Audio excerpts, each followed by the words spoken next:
The Fable delay continues to look bad for Xbox. If the rumors are true, I believe that they are, given that lots of what has come from Jez Corden has worked out to be right on the money recently with the Xbox Showcase and Starfield skipping and doing their own. He got all that right, and now all of the rumors about the Fable delay and the engine. We have an article from Game Rant attempting to explain all of this, and I gotta tell you, it sounds an awful lot like two games that you're not gonna want to hear me say: Anthem and Halo Infinite. And I'm gonna walk through this article, one of the quotes, some of the choice quotes, all those different things, and I'm going to make my case and theorize what is going on with Fable. We already covered this in sort of a reaction upload, but I wanted to discuss this at length now that we have a new article from Game Rant. I'm going to put all of the good information right here at the beginning of the broadcast.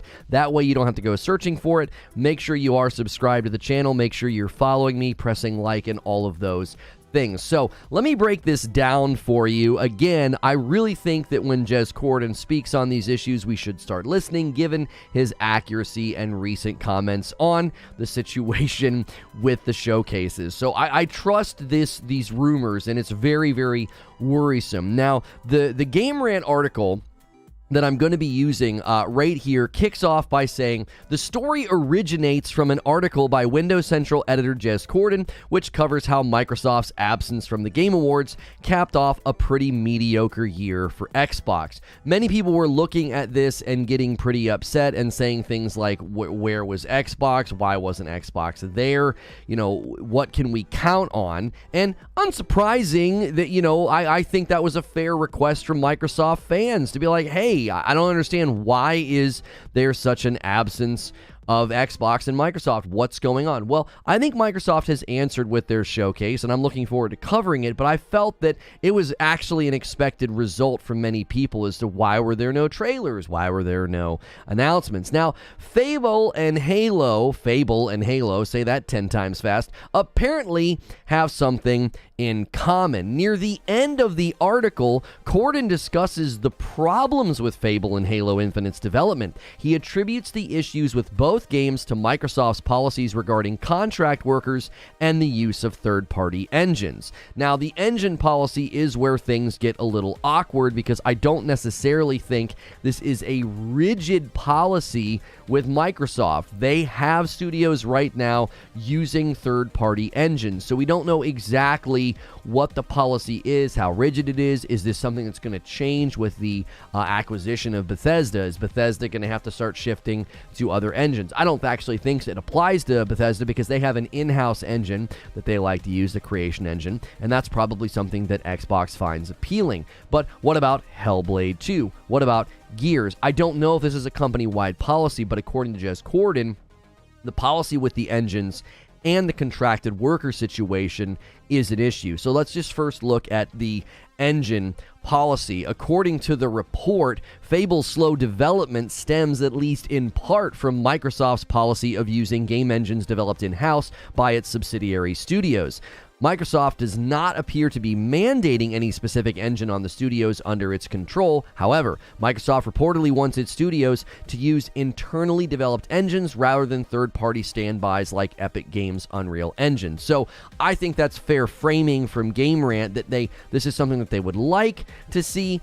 This is something that they're pushing for. They're not mandating it, but this is actually compounding with another policy that we've talked about in some of our coverage. So I don't want anybody to think that we're sitting here saying Microsoft is insisting that you can't use Unreal. That would be a ludicrous claim, because we do acknowledge and know that like Gears and Hellblade 2 and other games and other titles are being built in the Unreal Engine. But the question is, how is this working in relation to the contractual policies at Microsoft? And you also have to consider what happened with Anthem. So before I even get to the contractual policies part, let's just talk about the engine and having to build things that might not be there. Playground Games is developing Fable in a modified version of its in-house Forza Tech engine, likely chosen for its ability to render large and visually stunning environments. However, it may not have all the features it needs for a third-person action RPG like Fable. And this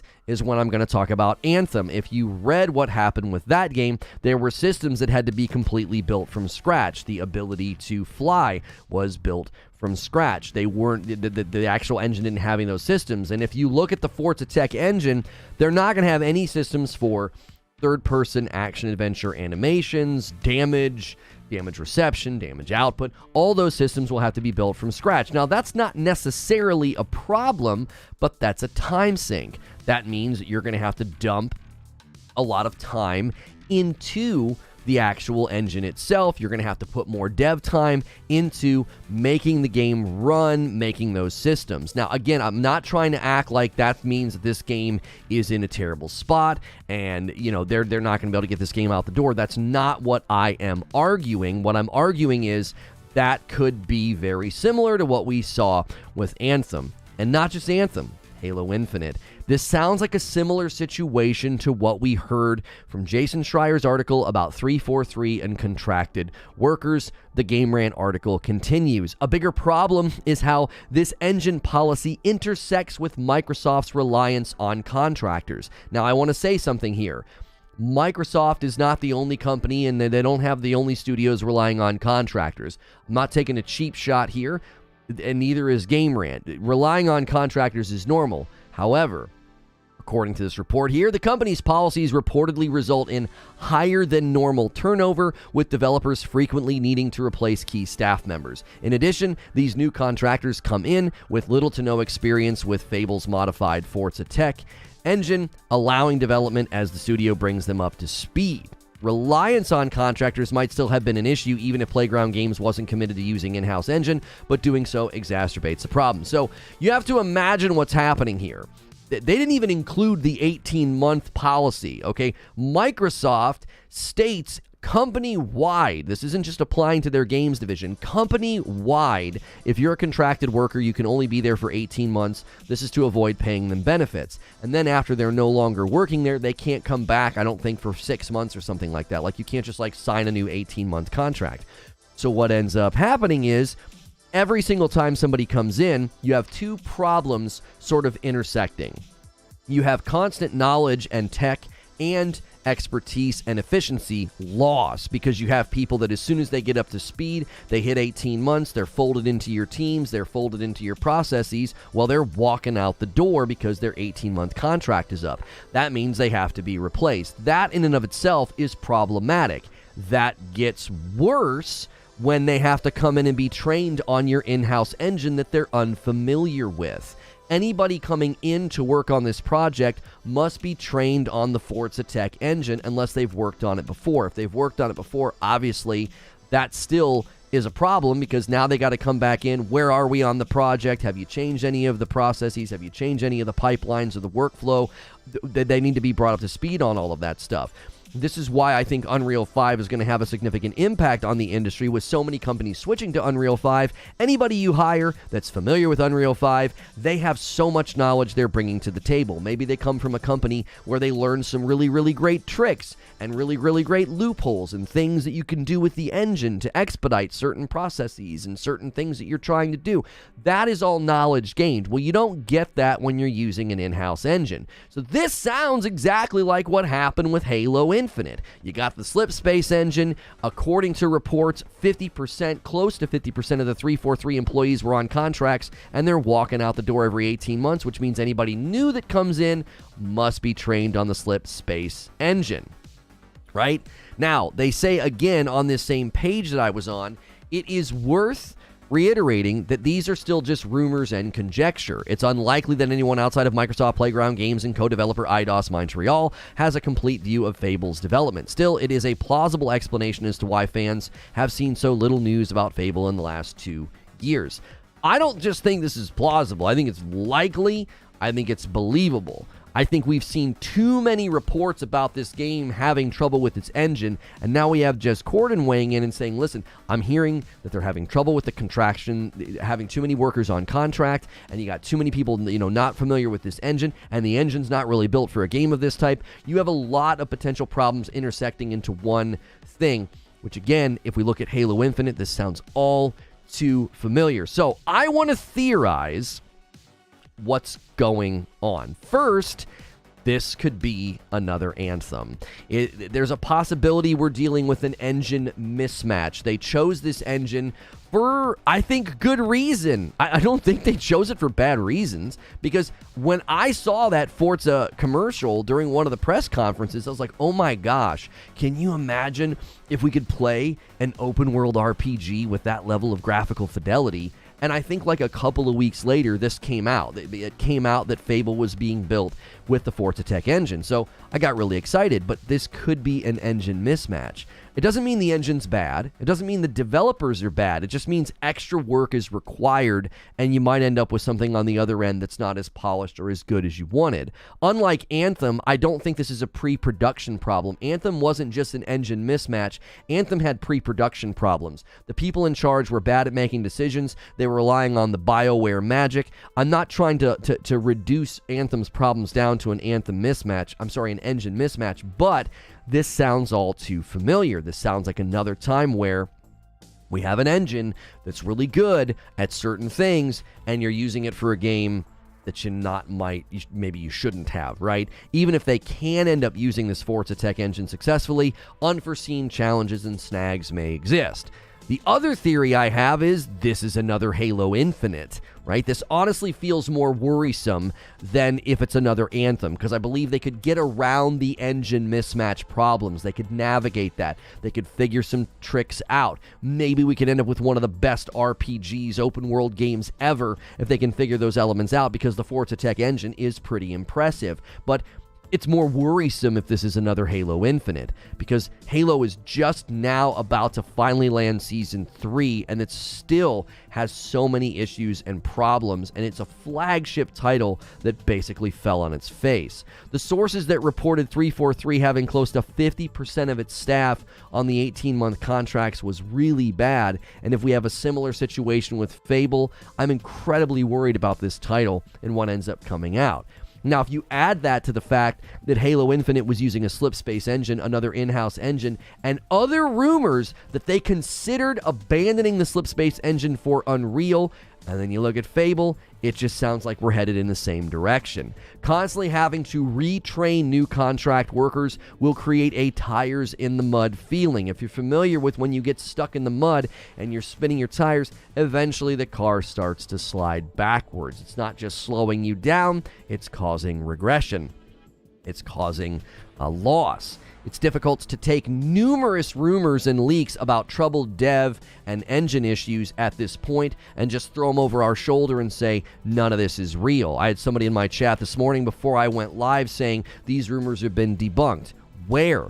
I've looked. I don't see any debunking of these rumors. This Game Rant article was just published. I'm doing the show on January the 13th. They published this 2 days ago. This is fresh. They're basically looking at the whole scope, giving a whole summary of what we know and what we've heard. There's been no debunking of these rumors.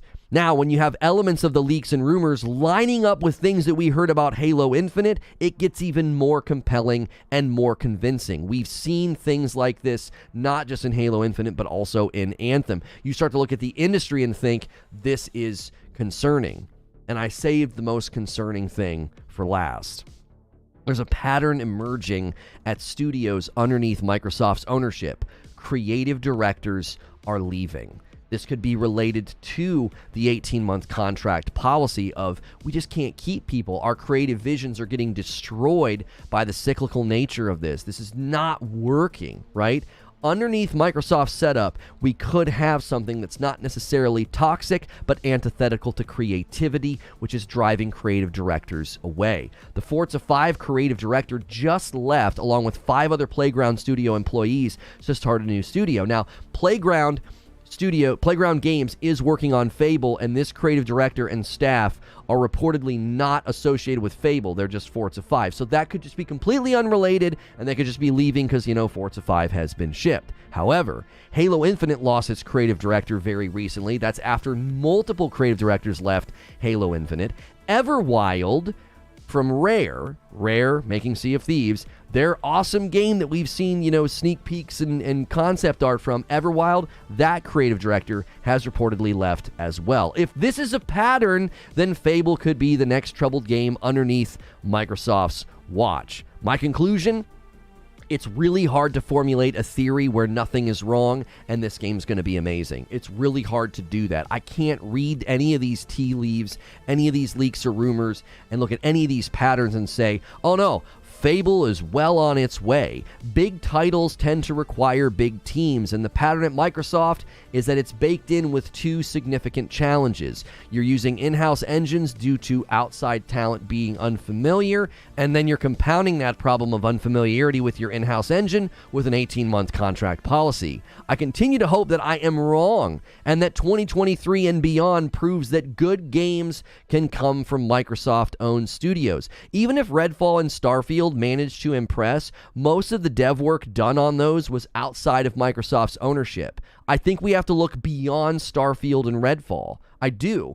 Starfield and Redfall could land in 2023 and be solid games and make Microsoft look like, hey, they're well on their way. But you have to remember, those games were deep into development prior to the acquisition. Same with games like Deathloop. Deathloop was basically done and shipped and already under contract with Sony before it was under ownership of Microsoft. Beyond these titles, we need big games like Fable and Hellblade 2 and even more. I mean, Microsoft needs to have a consistent tone here. You can't just have one good year. That isn't gonna fly. That's not gonna work with an ecosystem that's supposed to be play anywhere, have Game Pass, play on the cloud. You need these big titles to land. And Fable should not be underestimated as a franchise that many people are looking forward to and hoping turns out really well. So that's my show open. If you're watching on the talk, thank you. That was a 16-minute show open monologue. I had so many notes, combed through this as best as I absolutely could. Anybody accusing me of just being a hater, I put a lot of work into this show. I really am worried about Fable. I want to know what you guys think about what I said about the opening monologue there. If you're new to my stream and you've never been here before, I am a Safe for Work broadcaster, so you can throw me on in the background of your day. I want to know what you think about this. Smash that like button, hit subscribe so you can talk in my chat. What's up, Reforge? Enjoying your schedule. Nice to have some gaming info every morning. Hey, thank you very much. You can treat me like that daily podcast radio show that you throw on in the background of your day. I greatly appreciate that. There's negative content and constructive criticism going over concern. This negative mentality only comes from a fan base who cannot accept negativity as criticism because you have a narrative. I'm not sure what you're saying. This negative mentality only comes from the fan base who cannot accept negativity as criticism because you have a narrative. Are you speaking to me, or are you speaking to the people? I know there's already people getting timed out and trying to start a console war. Yo, what's good, Feed? I see you in the chat. And guys, I got a brand new Slytherin shirt. Brand new Slytherin shirt from 80s Tees. If you like this, be sure to check out 80stees.com. You can use the shirt command. I don't know why my box is gone. Oh, I must have moved it. I was like, what is going on? But yeah, use that shirt command. Use code Lono over at 80stees.com. Let's get our first member of the day, first coffee order of the day. Let's get all those first things out of the way. We had a great day yesterday. Every 25 members, I have to gift 5, so let's get that number started. Everything around Xbox is negative and always will be, says Doom. Most gamers despise them. Well, I don't despise them. I'm looking at these titles thinking, oh my gosh, a Fable in the Forza Tech engine? I got so excited when I heard that. We literally celebrated that. My bad, it was a reply to someone in chat. Okay, Solid Snake hitting a 5-month milestone. And they're on a Member Plus. Good morning, Lono in chat. Manifesting peace and happiness to you all. Well, thank you. I appreciate that so much. Like, when we heard this announcement, right? When we heard this announcement that Fable was going to be built in the Forza Tech engine, we got excited. I remember being on the phone with Creature being like, bro, we just talked about this. We just talked about how amazing Forza always looks. What if you built an open world game in Forza? In that engine? Like, what if you did that? How good would that be? And I don't know. I gotta tell you. Now we're hearing that it's basically potentially an engine mismatch, and we're also hearing that Microsoft's policies are adding fuel to the fire. They're adding problems. Yo, what's good, Hellfire? Are you going to post negative PS5 news next week? You can talk about how bad the Forspoken demo is. I played the Forspoken demo on this channel and was highly critical of it. You can watch that on my channel. So take your weird narrative that I don't say negative things about PlayStation and, take a frickin' hike, bro. Seriously. I literally played the Forspoken demo on my channel and I shredded it at the end of my play session. I did that. I 100% did that. I was critical of how they handled God of War. I was critical with the marketing. I got irritated with Sony and was critical of how they handled it. I was critical of Sony when they blew up Jeff Keighley's announcement at Summer Game Fest for The Last of Us Part 1 remake. That, let's go mess with the store, and then they ruined the show. I've been critical of Sony plenty of times. Bro, I literally played Forspoken on this stream and was ridiculously harsh. Ridiculously harsh. Lono's been critical of both Microsoft and Sony. I don't hold back on either side. I don't. Oh, I covered the Hogwarts Legacy Sony one-year exclusives and said that I didn't like it. I said that I didn't like that. I have an entire video about that.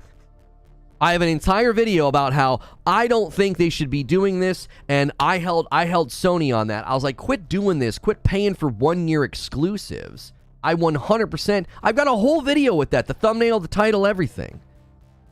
Lono is as unbiased as it gets. If you don't see that, something's wrong with y'all.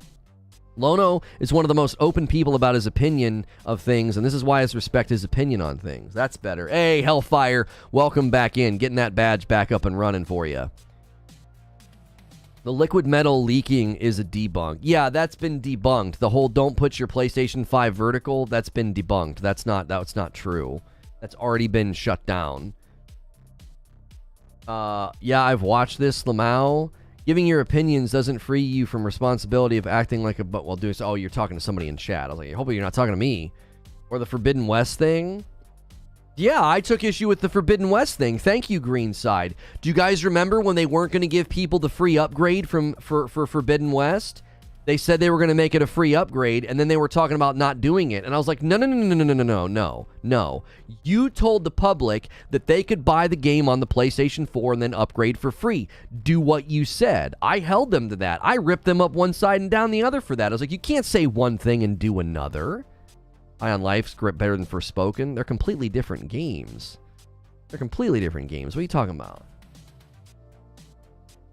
Fable's literally the reason I will buy an Xbox Series X. If it's my favorite franchise, and the PS5 is my first PlayStation console. Thank you, Narwaffle, for adding to the conversation. I mean, Fable is a beloved title, right?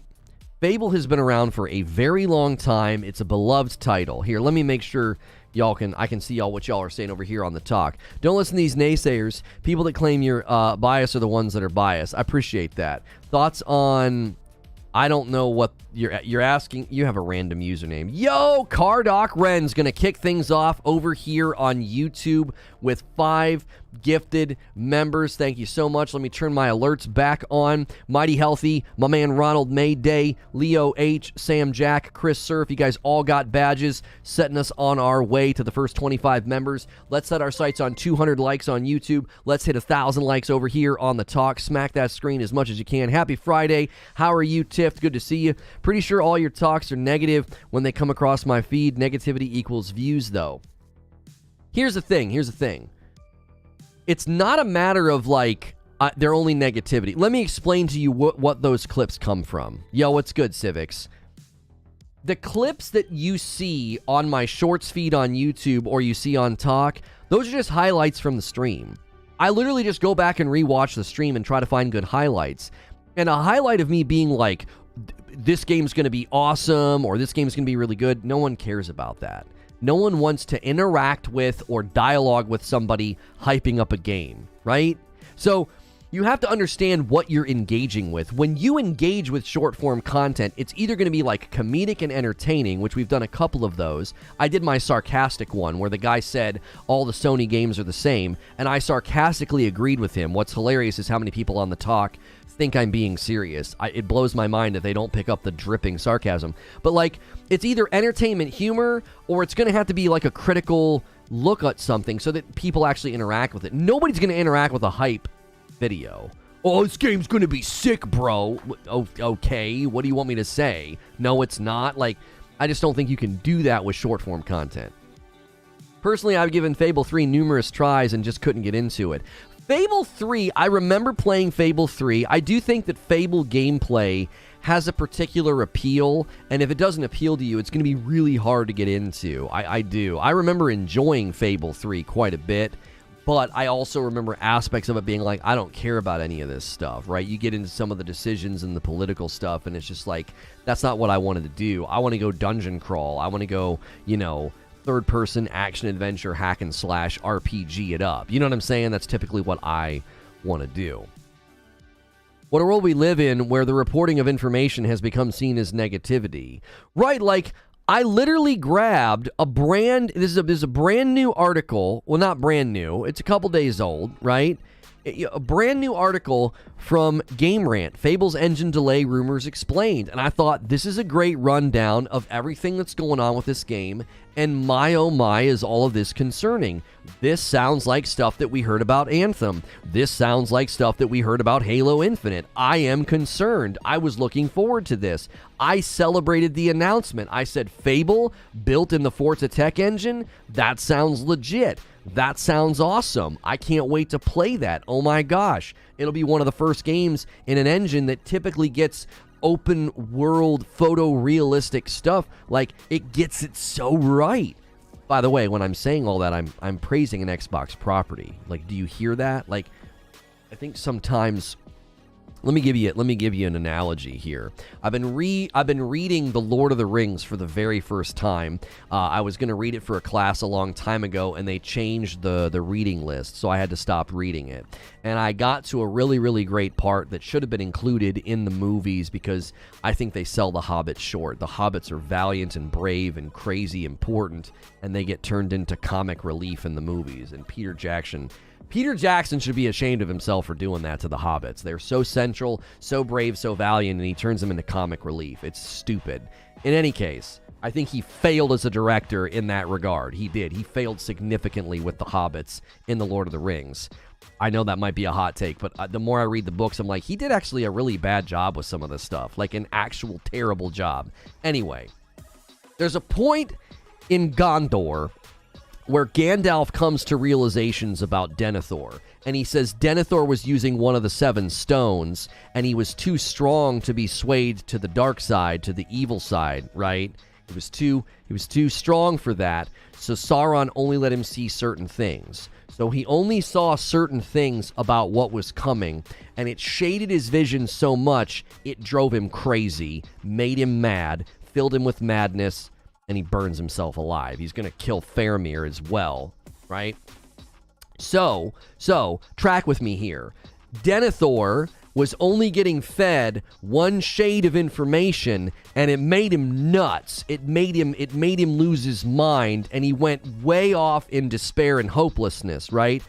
I think that is such a picture of the way people use like social media and the way people consume information right now. You're getting one string on the banjo, you're getting one shade of color, and it makes you crazy. It makes you filled with madness. Like when we talk about Xbox, it's like you don't even hear me praising Xbox. I'm like, Forza's amazing. The Forza Tech engine's amazing. It'd be amazing to get a Fable in that game. And then I start saying, I don't know, I'm concerned these rumors don't sound very good. And you lose your mind and you pop off and say mean things about, oh, you're just a Sony pony, you are Denethor using the one of the 7 stones. That's what you're doing. You're making yourself crazy because you're only pulling in one shade of color. You're only allowing yourself to hear one string on the banjo.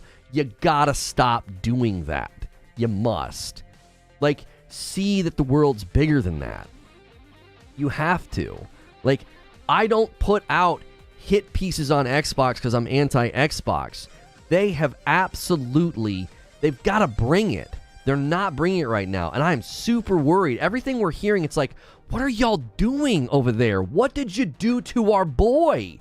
What did you do to our boy? What did you do to Halo? Oh my gosh. What has happened? And now I'm hearing the same thing about Fable, and I'm like, oh my goodness, no. Please don't do this. Don't ruin another franchise. Halo's not ruined. Oh man, stop. What's your thoughts on the future of VR? That's a good question.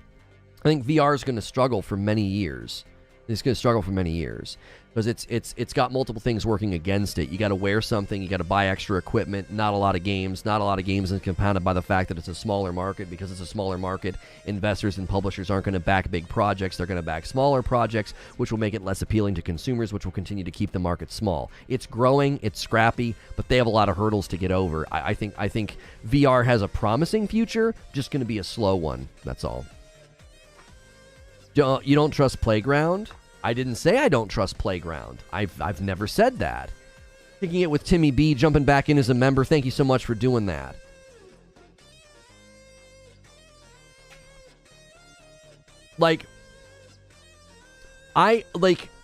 It's not that I don't trust them. Listen to what I'm saying. Listen to what I'm saying.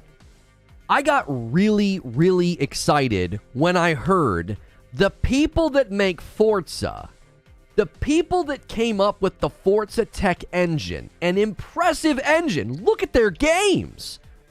When I heard that they were going to be making, or at the very least, that their technology was going to be used to make Fable, bro, I was like, here it comes. We're finally going to have open world RPGs that are truly at another level.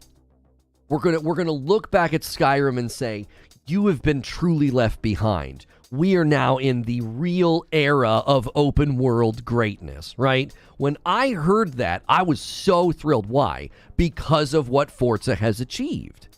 What Playground Games has achieved with their game is very impressive. So when I heard that, I got very excited. But then I heard, they're having issues with the engine. Oh, okay. And then I heard they responded.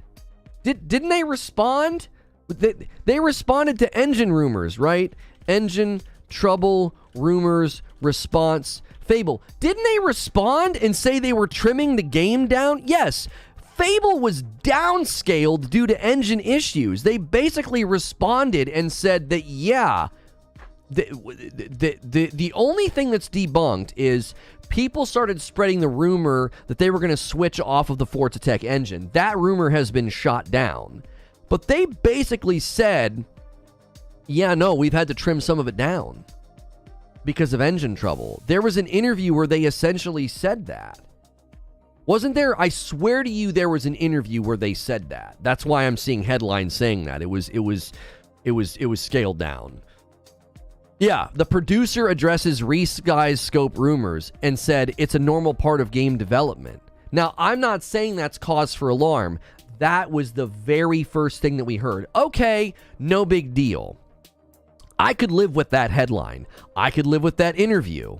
I could live with that. Okay, you were having some engine issues, and you did some scope resizing, and that's a normal part of game development. Okay, no worries. All right. Then Jez Corden comes out. And Jez Corden comes out and says, oh no, they're having issues with both the engine as well as the contract policy. Those two things are intersecting. And you know what I say? I've heard this before. I've heard this before. We heard this about Halo Infinite. Well, this is concerning.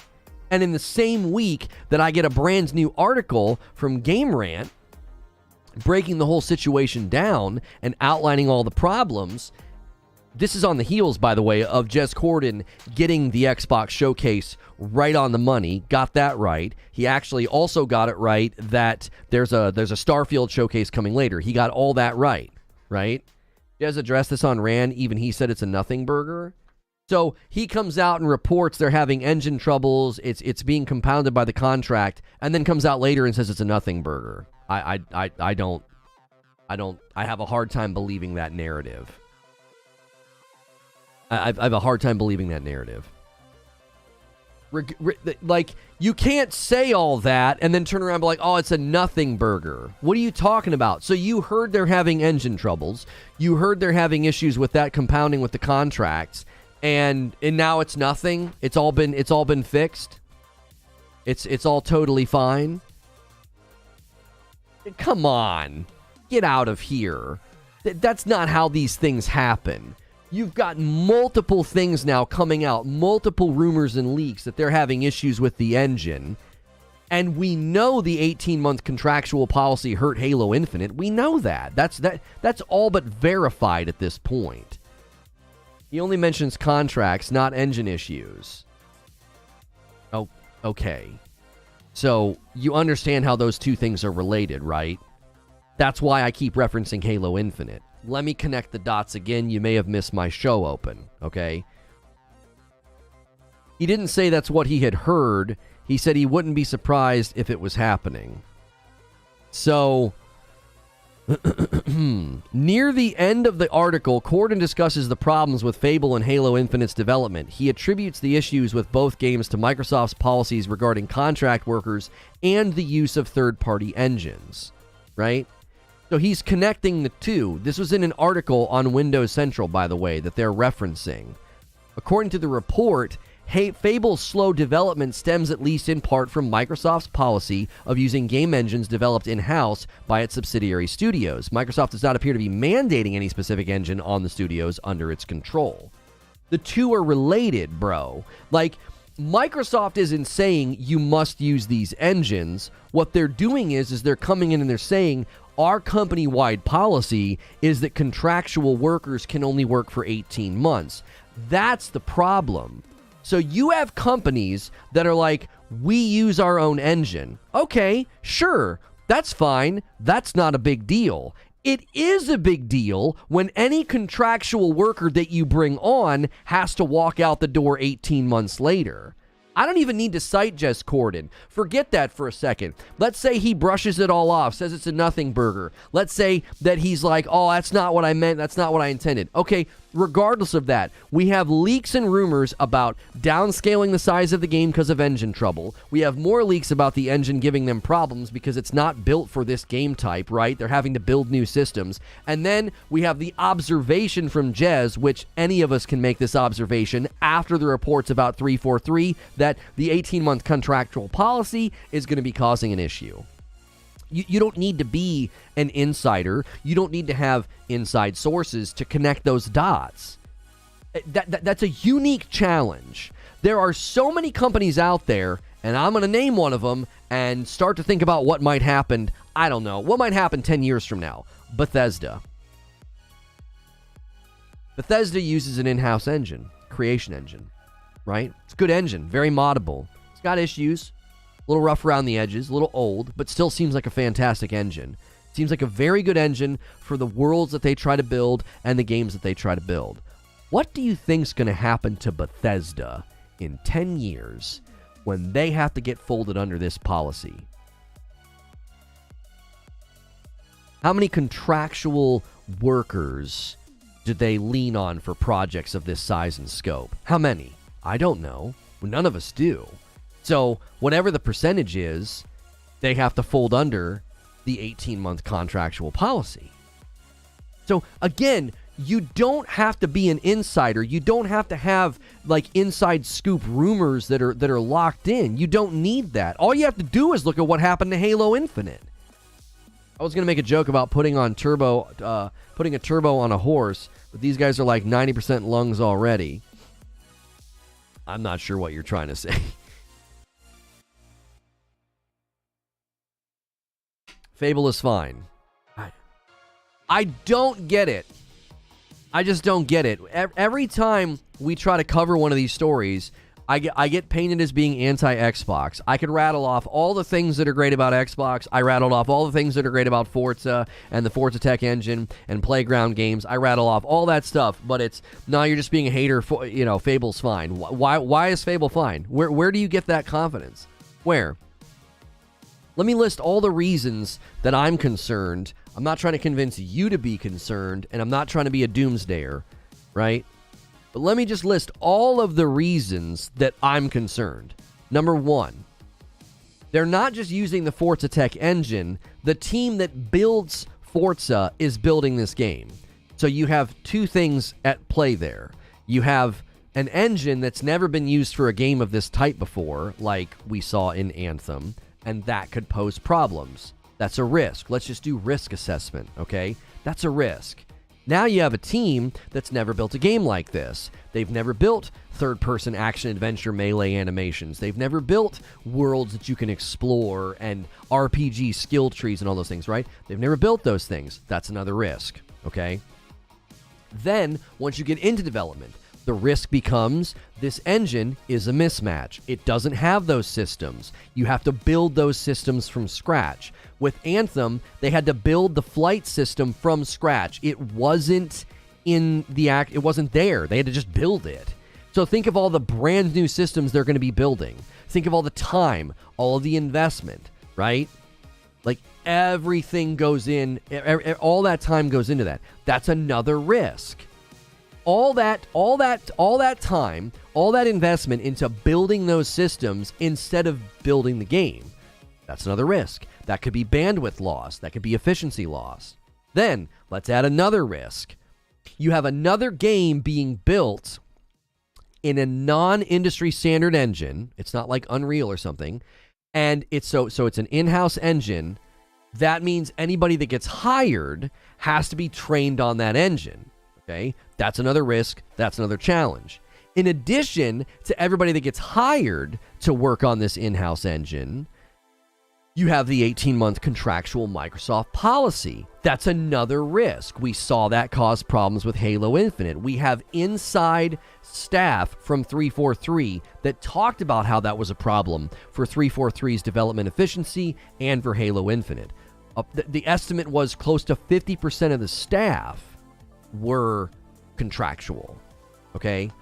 Now, when I list all those potential risks and all those potential problems, do you see why just labeling me as being like anti-Xbox doesn't make sense and being like, no, Fable's fine?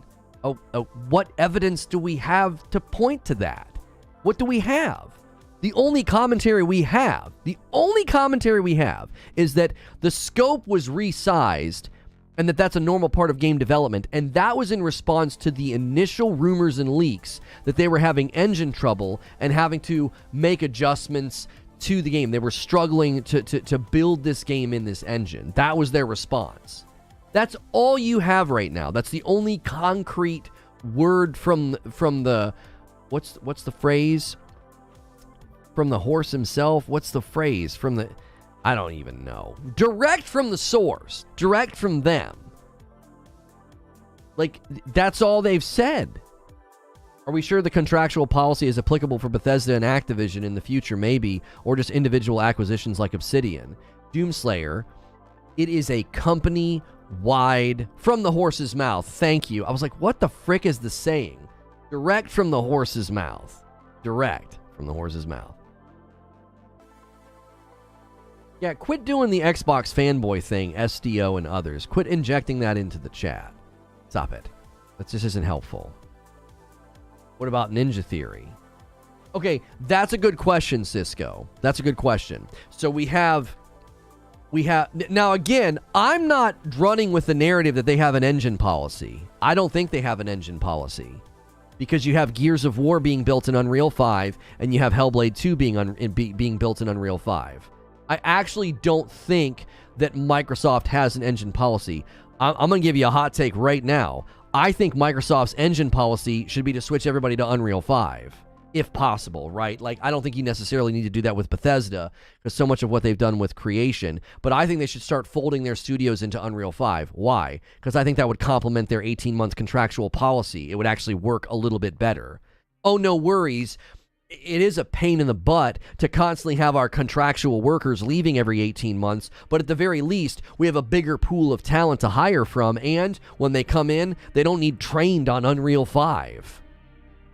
You know what I'm saying? They may incentivize in-house engines. That's what EA did with Anthem. Everybody blamed EA for Anthem being built in Frostbite, but they incentivized it. You're going to get more money, you're going to get a better royalty percentage if you use Frostbite. And BioWare chose to do that. They chose to do that. So everybody blamed EA, but that was BioWare's decision. And Microsoft could be doing something very similar. If you use an in-house engine, we're going to give you a better cut on royalties. We're going to give you more investment. I don't know. I'm not saying they are. That's a possibility. That is a possibility. I would think they need to start incentivizing people to use Unreal because that would dovetail with their contract policy. I think they need to jettison the contract policy. I don't think it works for game development. It doesn't work for creative processes. It doesn't. Big O says, I'm not liking the viewer to like ratio. Yeah, we have almost 500 people here. Smash that like button. If you're just tuning in, I broke down an article from Game Rant, Fable's engine delay rumors explained, and we walked through what's going on. And my concern is, it sounds like two games that had all kinds of problems that should have been great. First, it sounds a little bit similar to Anthem. Anthem had issues with engine mismatch. They had to build entire systems that weren't there, and they also had a bunch of pre-production problems. So I'm seeing similarities there. I'm also seeing similarities to what happened with Halo Infinite, and having too many people on the contractual worker policy and losing those people, having to hire new people, and when you hire those new people, you also then have to train them on the in-house engine. So there's a lot going on here that I think is worrisome. Now, I initially thought, oh my word, this is going to be fantastic. This is going to be an amazing game, right? This is going to be an amazing experience. They're building it in the Forza Tech engine. That's an amazing engine. That's very photorealistic. There's all kinds of reasons that this engine should be, used for other purposes. It's a very strong and awesome engine, right? What did Ashton say? But does the contract policy make them money by saving them money on employees and benefits? 100% that's the motivation, says Zubair. The ultimate question for Microsoft will start to be, is the 18-month policy on contracts to avoid paying for benefits, is that creating a lower ROI? Is it creating a lower ROI? Is the churn of employees, is the turnover, is the knowledge loss, is the efficiency loss, is the quality of your product being degraded? Is that a big enough loss to warrant them saying this is actually hurting ROI, it's not helping it? Do you see what I'm saying? Like, in principle, I get it. We can save a ton of money by not paying for people's benefits, keep them on 18-month contracts, and then they can't come back and work for 6 months, right? Well, that might be having a reverberative degradation, right? It's taking a while to reverberate to the edges, but it's finally coming and hitting land, and it's like, this is hurting you. This is hurting your products. This is hurting your bottom line. But again, you think company-wide at Microsoft, this doesn't necessarily hurt software development, okay? Think about the difference between just basic software development and creative development. They're very different. If you have a bunch of people under Microsoft working on software, working on operating systems, working on Microsoft Office, and every 18 months the contractual workers got to walk out the door, that's not the same as a creative process. Listen to the number of creative directors who have left, right? There's a pattern emerging that I think lines up with what we said months ago. We talked about this. It might have been Zubair, it might have been Creature, who said this probably works in software, but it doesn't work in gaming. The 18-month contract policy at Microsoft has been in place for a long time, and it probably doesn't really hurt software development as much as it hurts creative development, right? You just had the Forza 5 creative director leave along with 5 other Playground studio members. Now, Playground Games is working on Fable, and apparently these people that left were not working on Fable. They were all from Forza 5, okay? But still, that's a creative director. Halo Infinite has lost multiple creative directors, and they lost one recently. Everwild is being built by Rare. They recently lost a creative director. So the concern would be that this company-wide policy is so corporate, it's toxic to creativity, and your creative directors are saying, I can't work in these conditions. I can't. I got to get out of here. This isn't working. It's not. Now, there are other creative directors that apparently left, but I couldn't verify any of them. Apparently, the Initiative creative director has left, and I forget the other one. Some guy tweeted out a list of creative directors that have left underneath Microsoft. I could only confirm the ones that I've read. I wasn't going to start listing ones that I couldn't confirm. The Fable creative director apparently left as well. He was the creative director for one Forza game. Still, like, all I'm saying is there was a list on Twitter, and a guy had a list of all these creative directors that had left, and he had Fable's creative director listed. The only research I could find was that the Fable creative director from previous Fables passed away in 2021. That was the only news article I could find. So I didn't use any of those in my rundown in my show open because I couldn't verify any of them. I'm not going to run with info I can't verify. But that guy's tweet put me on a search mission to be like, is this actually happening? Are creative directors leaving under Microsoft's ownership? Right? And Everwild's creative director reportedly has left. Okay, that's rare. That game's not even... We've not seen anything but concept art at this point. Atomic Heart must have seen your video. They released 14 minutes of new gameplay. I know this is not the topic, but we were commenting on it last week. Listen, I actually hope that Atomic Heart proves me wrong. I hope they prove me wrong. I really, really do. I don't think I'm going to get proved wrong on Days Gone. Oh, no, I'm sorry, not Days Gone. The day before. But I Atomic Heart might prove me wrong. I don't know. Yo, what's good, Train? Good morning. Surgery went well. Hey, good to see you, Train. Thanks so much for all the likes over here on the talk. Thanks for 200 likes on YouTube. Let's get some more members. Who's going to be the first coffee order of the day? If you've never tried Reforge Roast, go to reforgeroast.com. That's ours. My wife and kiddos ship it to you. That's not some sponsor. If you've never tried coffee with balanced acidity before, give ours a try. You can do the best of both worlds. You can get the light and the dark roast, or you can get all three, the triple threat, and that'll actually save you money if you want to try our stuff out. Atomic Heart's not a scam. It's going to be...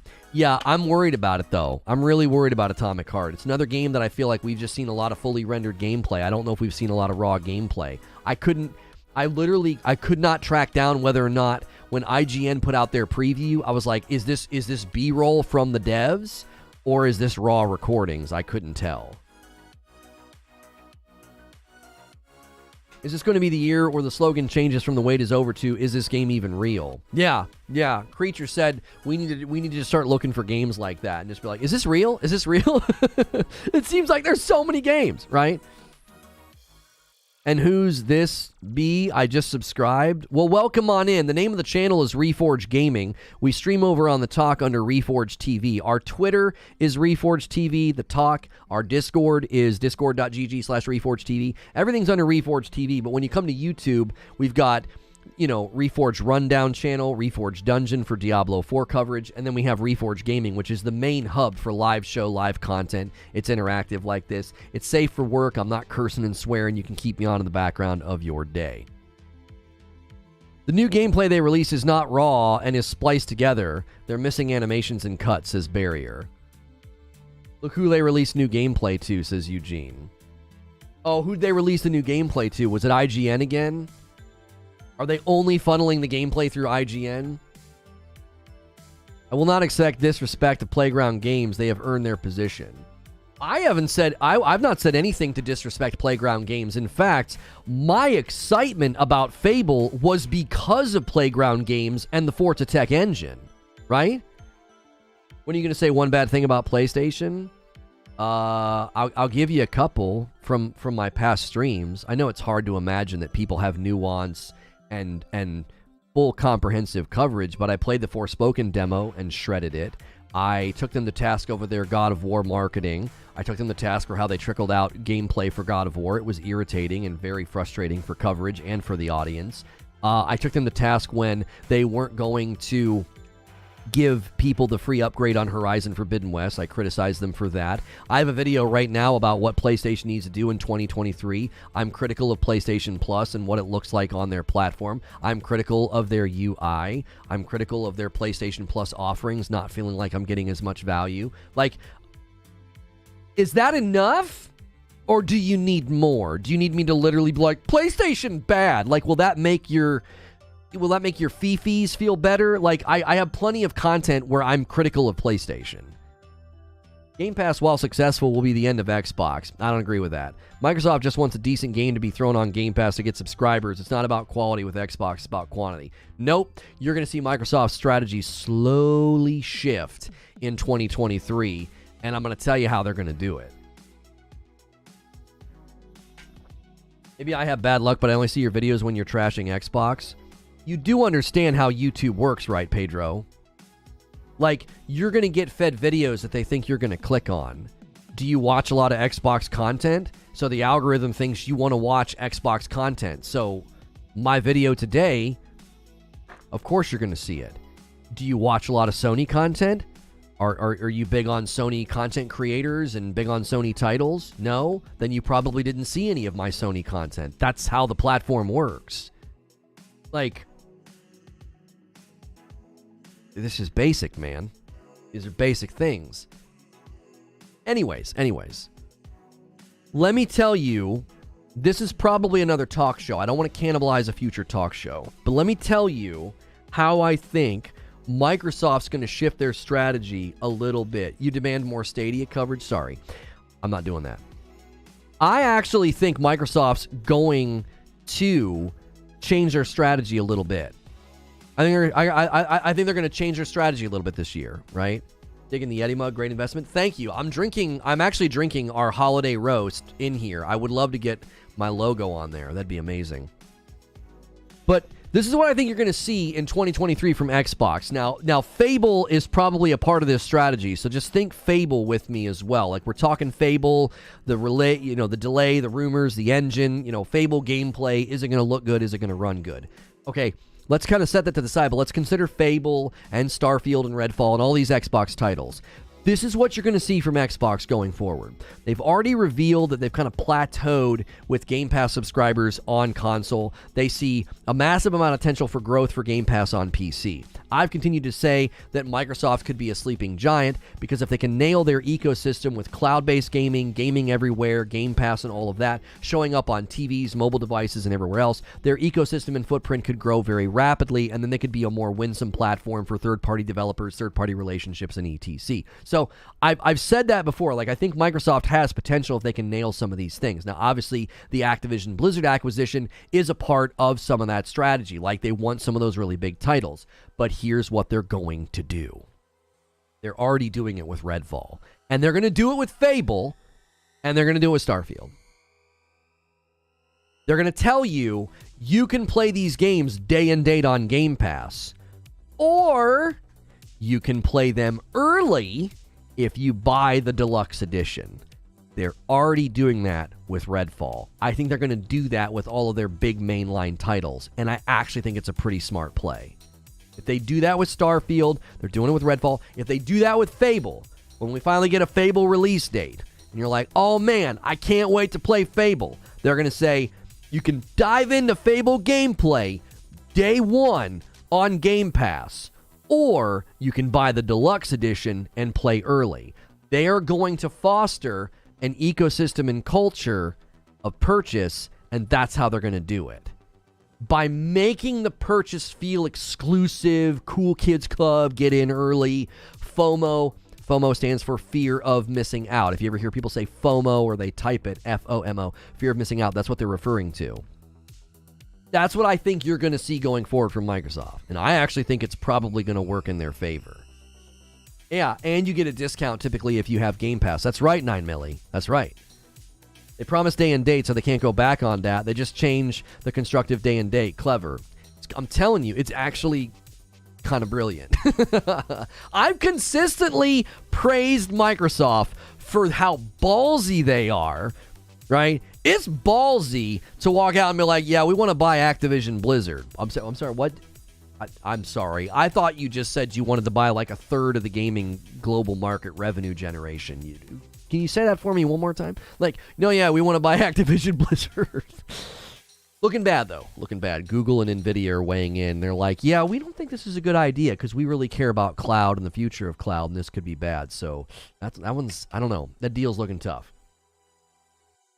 They're doing 72 hours of early access with Hogwarts. That's true, Rhett Mitchell, but that's not an Xbox property. That's going to become more common. You are correct. And I think that's going to actually, you know what's funny is, I actually think that's going to benefit Xbox and Microsoft. When Fable finally releases, by then, I think that'll be an industry standard. If you pre-order the game or buy the deluxe edition or whatever the frick, you're going to get in 72 hours early. I'm telling you, that'll become an industry standard. So when Microsoft does that with Game Pass, play it day and date on Game Pass or play it early by buying the deluxe edition. No one's going to bat an eye at that. It'll be so standard in the industry by that point. We're an hour into the broadcast. If you've been enjoying the show, do me a favor.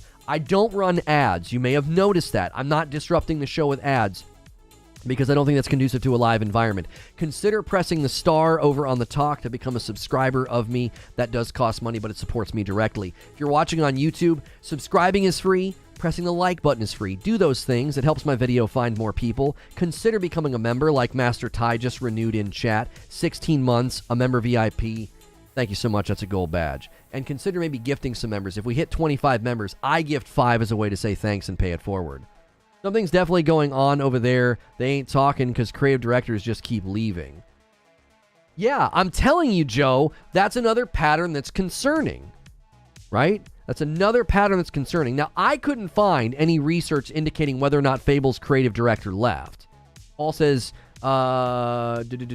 building systems in an engine is fine. It's the same as UE. It's how easy it is to make them systems. Unlike 343, who never put out a great game, Playground has been putting out some of the best games ever made. Listen, I have absolutely no problem with that point. I think that's a fair-made point to be like, listen, this sounds a lot like 343, but 343 has a very crappy history. Playground Games has a very good history. The only problem with your point, let's imagine that your point is a chair. One of the legs of the chair is wobbly, and let me tell you which one it is. They've never made a game like this. They've proven themselves with Forza, but they've never made a game like Fable. And that's a wobbly part of your point. That kind of makes your point a little... Okay, I'll grant you that. Yep. Playground Games, man, they're awesome. Their games are dope. They're beautiful. They're always centerpiece of an Xbox showcase, that's for sure, because they are gorgeous, but... there is a world of difference between Forza 5 and Forza Motorsport and Fable. Very different. Fable gameplay absolutely has to be nailed for that open world, third-person, action-adventure, RPG. It's got to be amazing. It's got to be awesome. So many chair analogies, so few food analogies. I don't even know why I sub anymore. That's good. That's good, Zubair. They're taking a risk. They're taking a risk. We get crap if people don't take risks.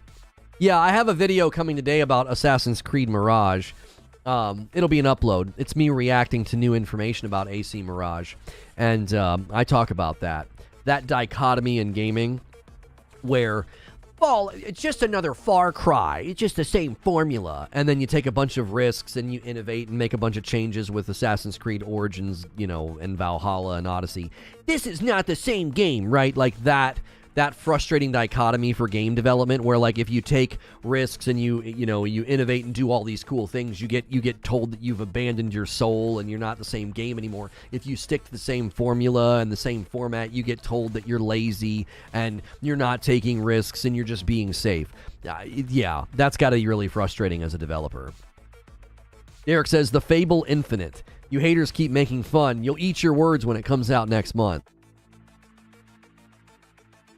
Excuse me. We're placing too much expectation on Fable, says Gale. Yes, the studio has grown, and a lot of Lionhead moved into Playground, but it's still the first time they've stepped out of their lane. Right, and that could be where the help comes from, right? How do we know? Do we know how many people from Lionhead Studios came over to Playground to help with this? Right? Yeah, and 343 didn't make the Halo engine. That's true. That's true. That is actually, yeah. BioWare never made Frostbite. 343, well, 343 made Slip Space, in quotations, made, right? It's an updated version of the Tiger engine, which is an updated version of the Wham engine or something. Excuse me. I wanted it so much. Remakes for Xbox X. Frustrating and thankless in a lot of moments for the developer, for sure. Oh, I'm sure. It's got to be frustrating. I'll give any div team with a great track record the benefit of the doubt, and they've hired the RPG help. Yeah. Yeah. Not Peter, though, says Zombie Legs Gaming. Hang on. What did Zombie Legs say? Did you have did you say more than that? He just said not Peter, though. Did you try to type more than that? Was that like a follow-up statement to like how many people moved? Lono the Goat, good morning. Yo, what's good, Night Train? How are you? They got the senior writer from Horizon Forbidden West, so it'll be fine. I mean, I actually thought the writing in Horizon Forbidden West was pretty good. I didn't like how the story beats kept tricking you, right? I'm more comfortable playing Hogwarts on PS5. That's just my opinion. Well, that's a whole other subject, right? I don't like the exclusivity that Hogwarts Legacy has with PlayStation, right? I don't know. It's one of those things where it's one of those things where like I don't want to be too critical and I don't want to like sidetrack the discussion, but I really wish we would move past that, right? You had the right idea. I'm simple. Sorry. Okay, yeah. So you're saying a lot of people came over, but that guy didn't come over. Okay, Viceroy, fine. Using racing engine for it is stupid. Good thing they aren't forcing Playground to make an RPG, and Playground have hired a whole slew of people with RPG experience. Okay, my only issue with that, Viceroy, this is where my confidence is like 50-50. Like, I'm confident in Playground Games and the engine, but I'm also not confident because it's like, well, you've got to build all these systems from scratch, and that really hurt the productivity of Anthem, so could we be in a similar situation? You also have engine mismatches sometimes. There's just certain games that don't work in certain engines, right? It's just like, I don't know. Those are the concerns that I have. That's not hate. That's not doomsday. That's just like, I don't know, man. Like, this could go sideways on them here. They're going to have to spend a lot of time developing systems that don't exist in the engine right now, right? Imagine, instead of building the worlds and the systems, instead of building the world and the content, they're having to build systems and tools. I feel like Forspoken and Horizon Forbidden West, it seems like Escape G. I'm not sure what you tried to say. That one fell all the way down. That's the Peter that they're on about. What is he like? Is he like kind of famous within that? He's the grandfather of Fable. Okay. FromSoft never made an open world game before. Now the game is Game of the Year. Oh, okay. Let me help you with something here, False Idol. Let me help you out. The chasm between Dark Souls 3 and Elden Ring exists, but it's not that big. The combat systems, the animation systems, the enemy movement, the player movement, taking that into an open world game, there is a chasm of difference, but it's not a very big chasm. The chasm between a Forza racing game and an open world RPG like Fable, homie, they're in different universes, right? Like, Elden Ring and Dark Souls are like brother and sister. They're different. They got different ways of doing things, but you can look at them and be like, yeah, they're related. You can see it. And then when you got a Forza racing game and you got Fable, homie, they're on different planets. They're not even in the same species group, bro.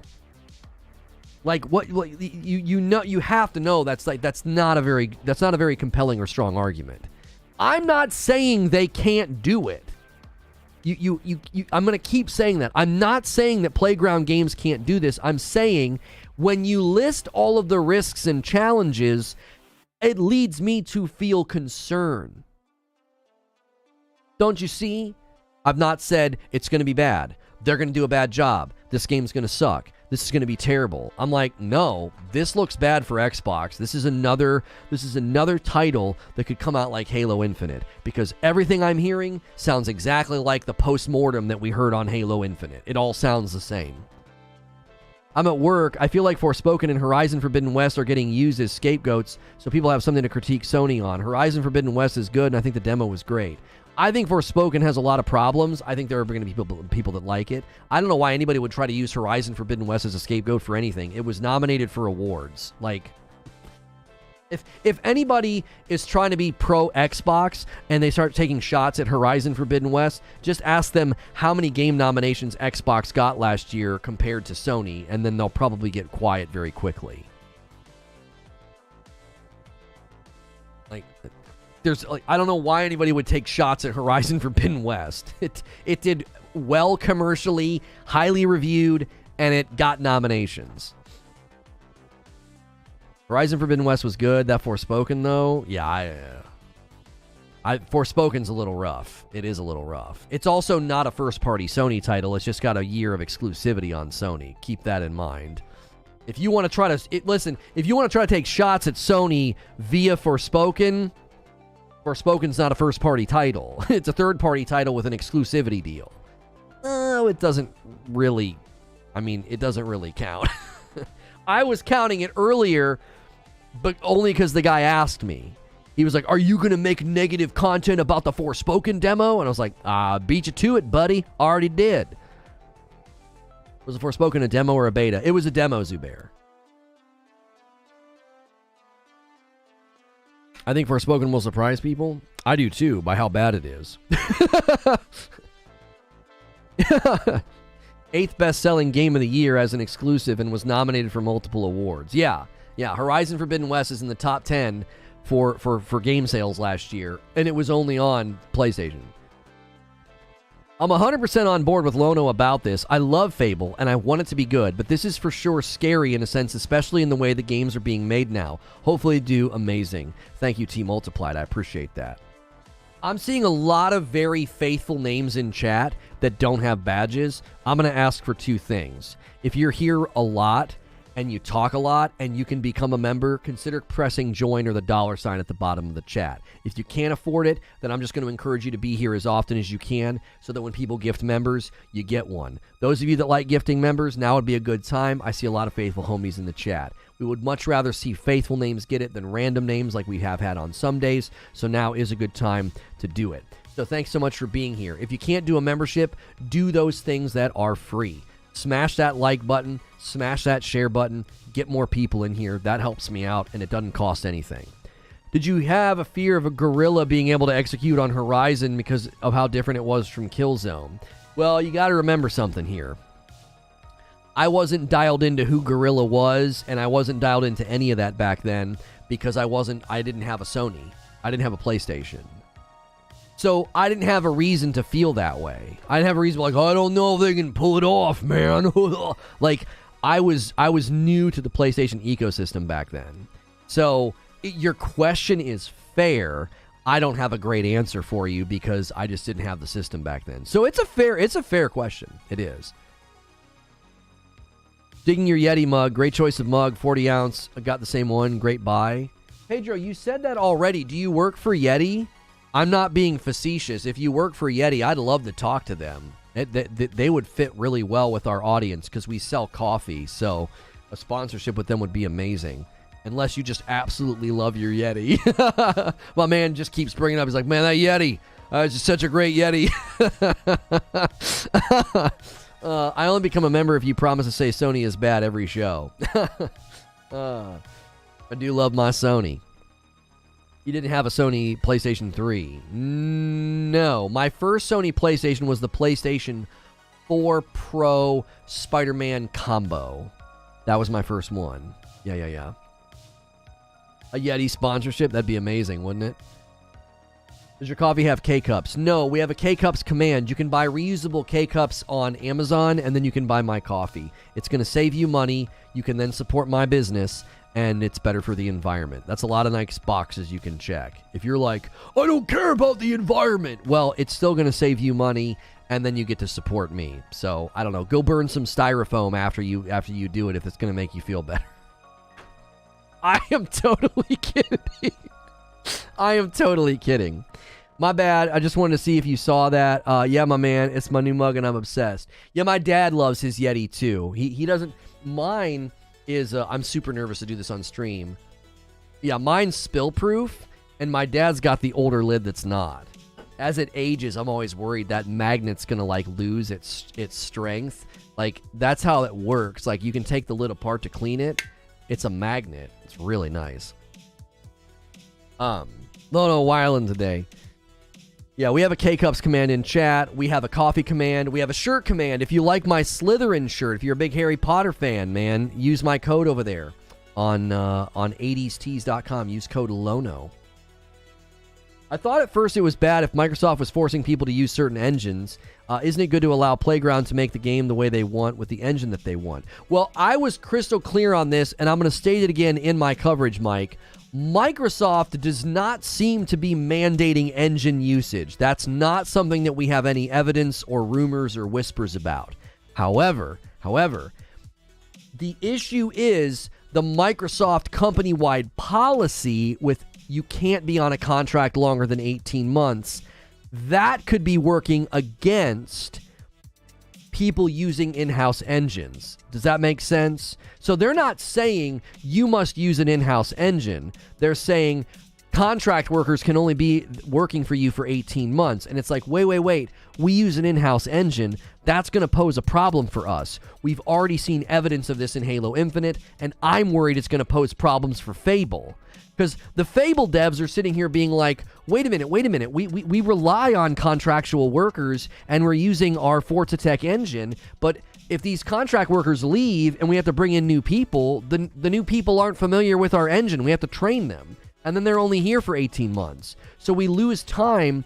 We're losing so much time in productivity every single time that happens. Like, I think Microsoft needs to give a stay of execution on their policy. I think they need to let their developers get an exception to the contractual policy. I think they need to. Seriously. What'd Zubair say? Magnets don't lose strength, Lono. What kind of a effing useless degree do you have? Not losing strength, Zubair. It has a rubber lining on the bottom piece. And so I'm worried about the grip of this thing losing its strength, getting worn down, right? If that rubber, I wasn't trying to indicate that a magnet would lose its strength. I was saying this joint here could lose its strength by getting slid back and forth, right? Man, oh man. So mean. By the way, I have a bachelor's and a master's from like theological place. These are religious degrees, right? I don't have a degree in science and math and numbers and stuff.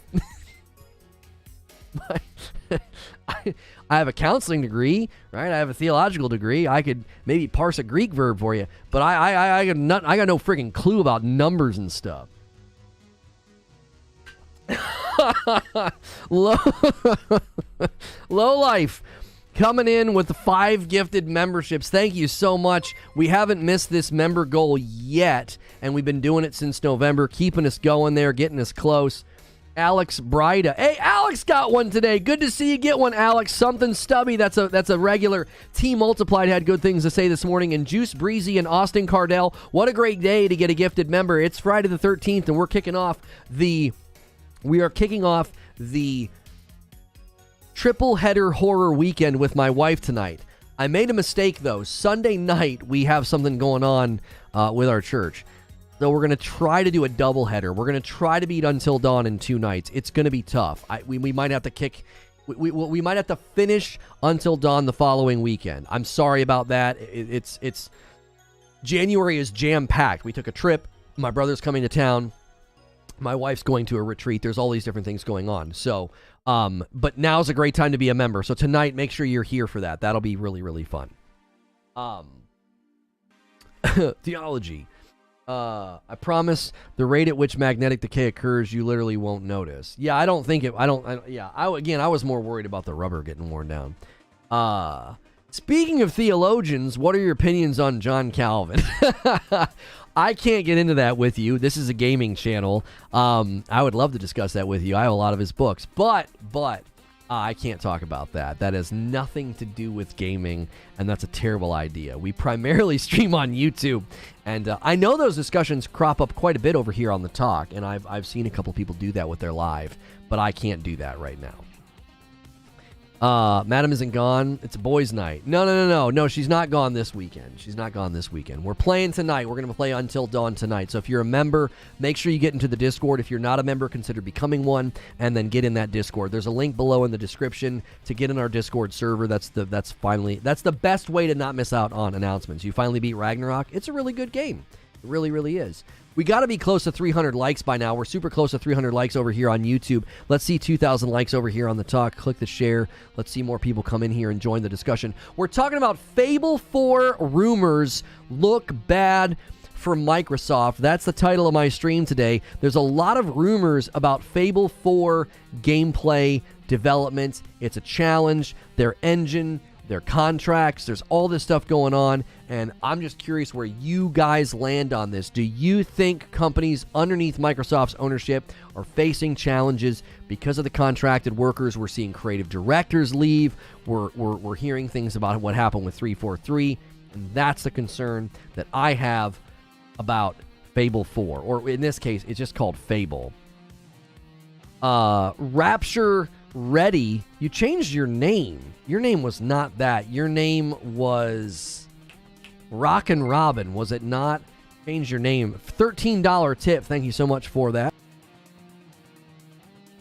Thank you, everybody, for being here today. Super chats, gifted members, likes, all those things. Appreciate it. Lionhood Studios can never rekindle the flame, says Meta Modern Sound, I think is your name. It cuts off your name. I could probably see the full name if I go over here. Meta Modern Sounds, plural. I have you on like the big view and I can't see your full name. Creative directors that didn't work on Fable, they were working on Forza Horizon. No, Malcolm, hang on. I wasn't trying to indicate that a bunch of Fable creative directors have left. Creative directors under Microsoft's ownership have left. I think the count on Halo Infinite is up to 3 creative directors that have left. 3. Then the creative director from Rare, who is working on Everwild, they left. And then Forza Horizon 5's creative director left. Now, I saw a tweet that claimed Fable's creative director left. I couldn't vet that. I also saw that The Initiative had a creative director leave. I can hook you up with some Yeti. Let me know. I don't need hooked up with Yeti merchandise. I would want to be connected to Yeti so I could talk to them. Be like, hey, I drink from your mug every day on stream. You want to send me some product? You guys work with YouTubers? You know what I'm saying? That kind of a thing. I feel like I've been hearing about Fable forever. Any idea of a release date? No. That's why we're talking about this today. Like one of I pulled up this article from Game Rant. Fable's engine delay rumors explained. So there's issues apparently with the engine. There's issues with internal delays and challenges and problems. And so because of that, I don't necessarily think we're going to see anything anytime soon. Can you even play Diablo 4 without a phone number? Don't you guys have phones? The Microsoft employment policies sound extremely exploitative. Media should shine a light.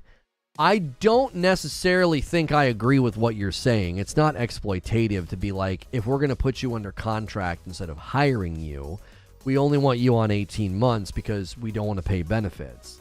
That's a very corporate America thing, right? It's a very corporate America thing. There are companies that'll cap you at 32 hours so that they don't have to pay you benefits. This is common. This is very common because it's extremely expensive to pay for people's benefits. So I'm not going to call it exploitative. Now, I'm not going to say that it's good. Yeah, it's been shined upon. It's been reported about. And the main reason we know about it is because it's had a light shined on it. I don't think Fable has the same importance it used to have, says Solemn. It's been out of the spotlight during this generation of human beings that play games, so it only means something to us older gamers. Okay, but Solemn, if the average age of gamers is 28 and up, we make up a big portion of that age group, do we not? There were court cases, news articles, etc. going back more than a decade. Come on, Lono, that's super exploitative. Let's look up the definition of exploitative. So, making use of a situation or treating others unfairly in order to gain an advantage or benefit, okay? So you'd have to establish that they're treating people unfairly. I mean, they are doing it as for a benefit or an advantage. Money, right? But that's what every company does. Every company sets up their business structure, hiring process, average payout, average salaries. All of those things are done for the benefit of profit, right? These aren't charities. These are businesses. So I don't know if you could say, oh, you're treating them unfairly. Perhaps you think you're being treated unfairly. Like, I don't know if you can argue that. What benefits are granted 18 months? I don't know. It would be health benefits. My second message said that the market is catering toward the younger generation now, which couldn't fit in the other message. I don't agree with that. I don't think the current landscape of games is appealing to the younger generation at all. Halo Infinite appealed to the younger generation. Car games appeal to the younger generation. Starfield appeals to the younger generation. What about all the games that Sony's been releasing? I don't agree with that in the least. I don't see any evidence that the gaming market is shifting to focus purely on the younger generation. Battle Royales, maybe. Maybe. I don't see any evidence to substantiate that claim. None. The games that continue to come out, one of the major criticisms of Elden Ring, one of the major criticisms of the industry is that they just keep dialing in very successful, big, well-known franchises. Those well-known big franchises appeal to everybody, and I mean, they're well-known and they're big because of us. I think it's this as well with movies and television. I'm talking about kids that are 8. I'm talking about late teens going on into 20s. Do you think the recent batch of remakes and dialing in nostalgia and all the criticism people have made of movies and TV shows not being original and only remaking things and only dialing in nostalgic, relevancy, you think that's appealing to the younger audience? That doesn't line up with anything that we've been saying for the past couple of years about focusing so much on the greatest hits, focusing so much on established franchises. I mean, goodness gracious, we just covered Ubisoft yesterday, canceling 7 unannounced titles and digging down on well-known established franchises that are already out. I don't find evidence of that in the TV, movie, or gaming market at all. They're appealing to the 28s and ups because we're so massive and we spend so much money. You get new fans that didn't get to play them. They first launch, as well as appealing to some people's nostalgia. No, I think you're minimizing the fact that they're using nostalgia to make it fit with your point. I don't think your point stands. I think looking at the gaming market, movie or TV market and saying, oh, everything's being geared towards the younger audience, I see no evidence of that. I just don't. Typically, what they're trying to do is have a broad reach, not a narrow reach. And if that includes the younger audience, I think that's probably a part of the line items of like, hey, we really need to make sure we start, getting these younger audiences here because they're going to be the next generation of gamers. But acting like the focus is shifted to them, I think is false. I think it's false. The biggest games, the biggest announcements are centered around established franchises that are well known, right? What's the younger audience doing with their time? Talk? Yeah, the talk. Instagram and the talk is where a lot of them spend their time. There's a lot of research on that, on screen time and the growth of those platforms. Yeah. They're appealing to the largest demographic with the most disposable income, and teens are not in that bracket. That's what I'm saying. Like 28 and up is the gaming populace, and we spend all the money. You know what I mean? I don't know. I don't see it. And I don't see games like Fable, like you're like, oh, Fable, like what's the point that we're making then? Fable doesn't matter? Well, why would they make one then? Why would they put this much behind it? Why would they put, Playground Games behind it and build it in this new engine? Why would they do all that if these old games don't matter to anybody? Who's coming into those old franchises? As long as the franchise is still relevant, the new generation will want to be a part of what is still popular. Yeah, but again, I don't see that supporting the premise that the focus is shifting to the young. I don't see that supported in anything that we've looked at. It depends on what you consider established franchises. Lots of them have been rebooted and are arguably nothing like their older installments. Well, I'm not saying that they retained their soul or their identity. I'm not saying that at all. Fable's a loved game. I think new IPs would be better. A new RPG IP with new ideas. Well, one of the reasons why I think you're seeing so many companies stick with existing IPs is because costs of production and the size of the budgets, they need to make as much money as possible, so they're targeting something that they know will automatically have marketing draw, if that makes sense. You have a huge uphill battle commercially when you make a brand new game, a brand new IP. You have a very, very big hill to get over. Kids don't have disposable income, adults do. Adults are the primary market for games. Between 25 and up is the person most likely buying a game. That's what I'm saying. All the market research points to the fact that we're the target audience. We are the target audience. Remakes and remasters time, right? As much money as possible. Marketing made easy. Right, marketing's costly. That's exactly right. Like, I don't know. I mean, you look at these games that they try to launch a brand new IP, and I just think it's very, very challenging, Avowed, brother, you can have both old IP and new ones. Xbox is not doing a bunch of remakes. Nobody said that they were. I said the gaming world at large has been accused of this, as well as movie and TVs. You're responding to something that I didn't say. Now, maybe somebody in chat said it, but I didn't say that. I wasn't singling out Microsoft. I was saying that this has been a common criticism.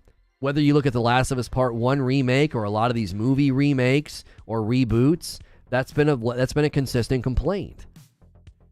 They aren't going to focus game production on a group that doesn't have money. Exactly, Short Bus. That's another well-made point over here on the talk. I was a little late in my response to that one. The average gamer is 33 years old and has been playing games for 10 years. Companies know how to use nostalgia to make money. We are buying them for ourselves and our kids, and teens can buy their own games in a lot of cases. Just because we are buying them doesn't mean we are the only ones playing them. No one's saying that. We're doing basic market analysis to shoot down a market trend that you claimed. All market analysis points to games being targeted at the largest and bigger spenders. That's not children. That's not kids. That's not teenagers. Your point that put us down this rabbit trail was that everything's being geared towards kids now, the younger audience, and I don't see any evidence of that anywhere. I see the contrary being true.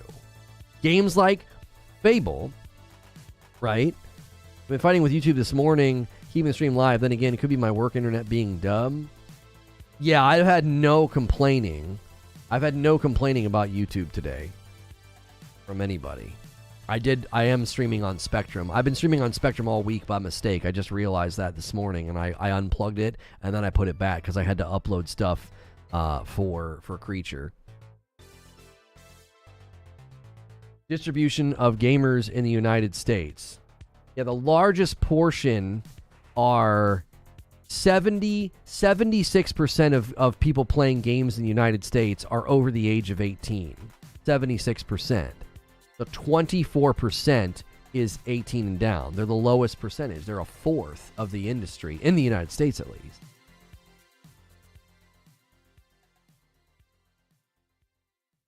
Like Lono, I'd say you're correct, but to a degree. Exactly. Let's not pretend like the original goal wasn't holiday sales for parents to buy consoles for kids. But the gaming industry has metamorphosized, right? It was born with Coleco, Atari, and Nintendo, and it's grown into adult hobbyist entertainment. Every kid and every family I know have kids playing games. I know more people younger than me playing games than my age. That's anecdotal and contrary to the facts. I don't care about that. If I add up the people that I know that play games, I'm sure I would come to a similar conclusion. Well, all my nephews play games, and most of the adult men that I know don't play games because they don't have problems. I'll agree to disagree. I stand by my observation. Your observation's irrelevant to the facts. Like, I don't care about your observation. I can make the same observation. It doesn't lead to a conclusion. Facts lead to conclusion. Like, the facts are 76% of the gamers in the United States are over the age of 18. That's the target audience. They're the majority. 3/4 of the gamers just in the West are above the age of 18. That's the target. And look at the games that are coming out. They're all Elden Ring, God of War, Horizon Forbidden West, Halo, Fable, even the car games. Even the car games, like, I can make the exact same observation that you can, but I'm not coming to the same conclusion you are, because my anecdotal observation of like, well, none of the men I know play video games. Yeah, they're all incredibly busy and don't have time. In fact, I don't even play that much, truth be told. My nephews play way more than me. My kids play more than me. So I could come to the same conclusion. Look at how many kids I know that play video games, how many adults I know that don't. That has no bearing on the discussion. Like, if things are shifting, as you said, and everything's focused on, I don't want to put words in your mouth, but this is the contention that it got. Everything's focused on kids these days, teenagers. I'm like, I don't see any evidence of that. And then we look at the actual statistics of who's playing and buying. It's not you can't substantiate the point. 5 gifted members from Aaron Wright. We got Wayne O, GG, Shinobi, Dylan, Joker, and Nolan Saints. All getting a gifted membership. It's a great day to get a gifted membership. How much have all those games changed to meet other crowds? They didn't need to change for us. We already like them as they are. I'm telling you, that is just like conjecture. Like, there's no way to say the biggest and most successful commercial games, oh, they made changes for the younger audience. What? Okay, where and how? And why are so many remakes and remasters coming out? Bro is wielding Anecdote and thinking it's a level 99 melee weapon and wondering why it's always a miss. Stop it. Fable is for casual RPG fans. It'll be fine. Not really much competition for it in the market.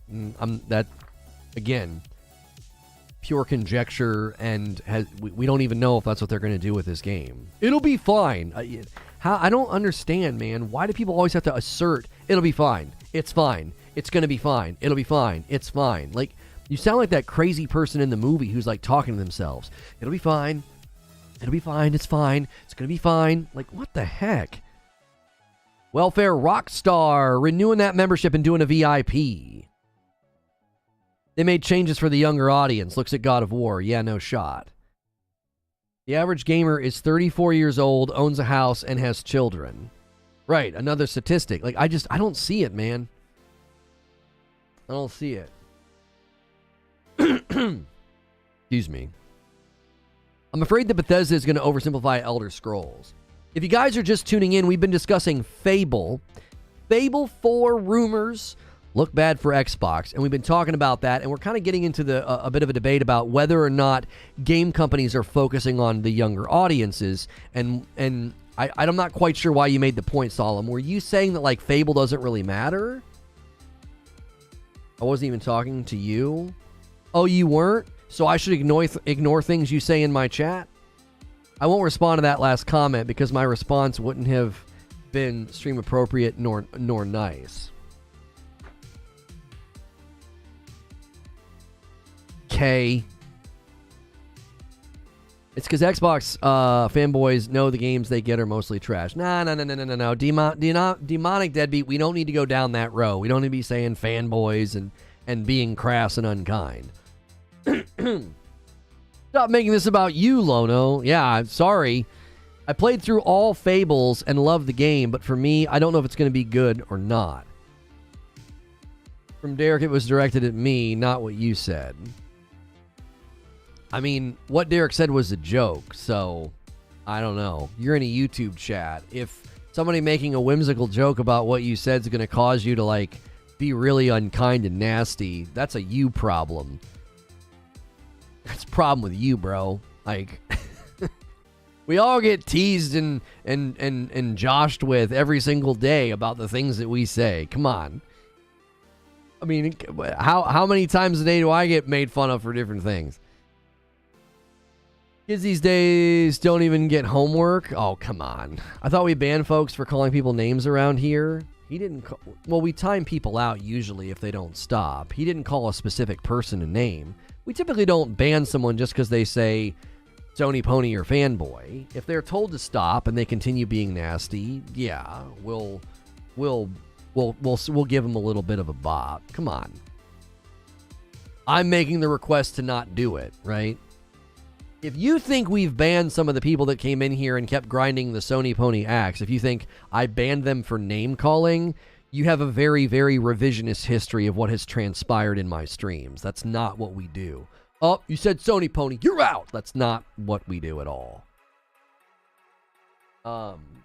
Maybe if in this Fable, your choices will actually impact the game. They advertised the original games that way and your choices didn't actually impact anything. I think that's going to be one of the greater challenges for open world RPG games going forward. I do. I think that's going to be one of the greater challenges because creating a game where your choices actually matter, they talked about that in like Hogwarts, right? There's no morality. There's no thing like, oh, your game's going to completely change if you do this or that. But they've said that's going to be true in Starfield, right? So I would say in general, I think that is one of the greater challenges of RPGs is creating that if you do this, it's going to dramatically change the game. Because some people don't like that. People ask for certain systems and then they end up hating them because it gives them choice paralysis. They're like, well, if I choose the wrong thing, it's going to ruin my entire game. You know what I mean? They make changes to make the remakes and remasters more widely accepted, not solely for the old head. I mean, I never said they made it solely for the old head, but clearly when they're doing remakes and remasters of old games, that's the primary target audience. I'd say name-calling does not make the discussion any better, though. Right, that's why I said don't do it. I'm not going to ban somebody for saying Xbox fanboy. I've not banned people for saying Sony Pony. I ban people who continue to do it and disrupt chat after being asked to stop. Right? My whole original point was that Fable has been gone for so long and isn't really relevant in the current market and that Xbox doesn't need it. I think the only way that changes is if this new game is actually good. I would argue that differently, though. I would say they need it because it's a first-party title.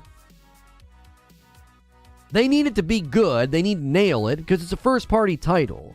As they continue to invest in their first-party titles, like, let's just take Fallout 6 when we finally get it.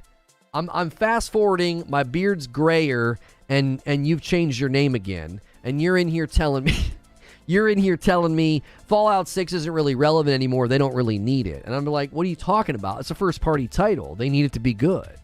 No one was arguing they need Fable, but if they have another game tied to their first party launch with problems, and we got all these rumors and all these blogs written about how, the engine, the contract policy, that does hurt them. It hurts Xbox. It hurts Microsoft.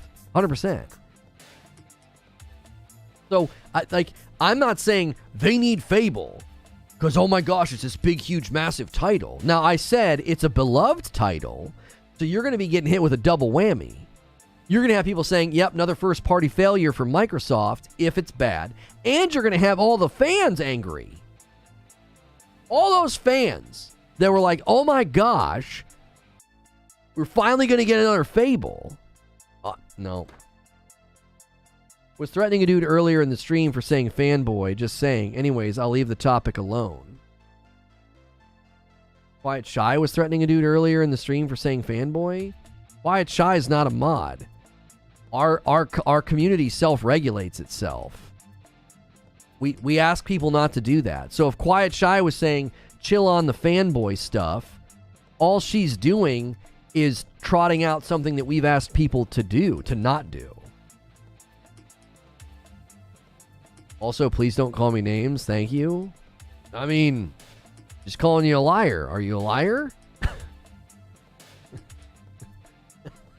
I mean, if the shoes fit Cinderella,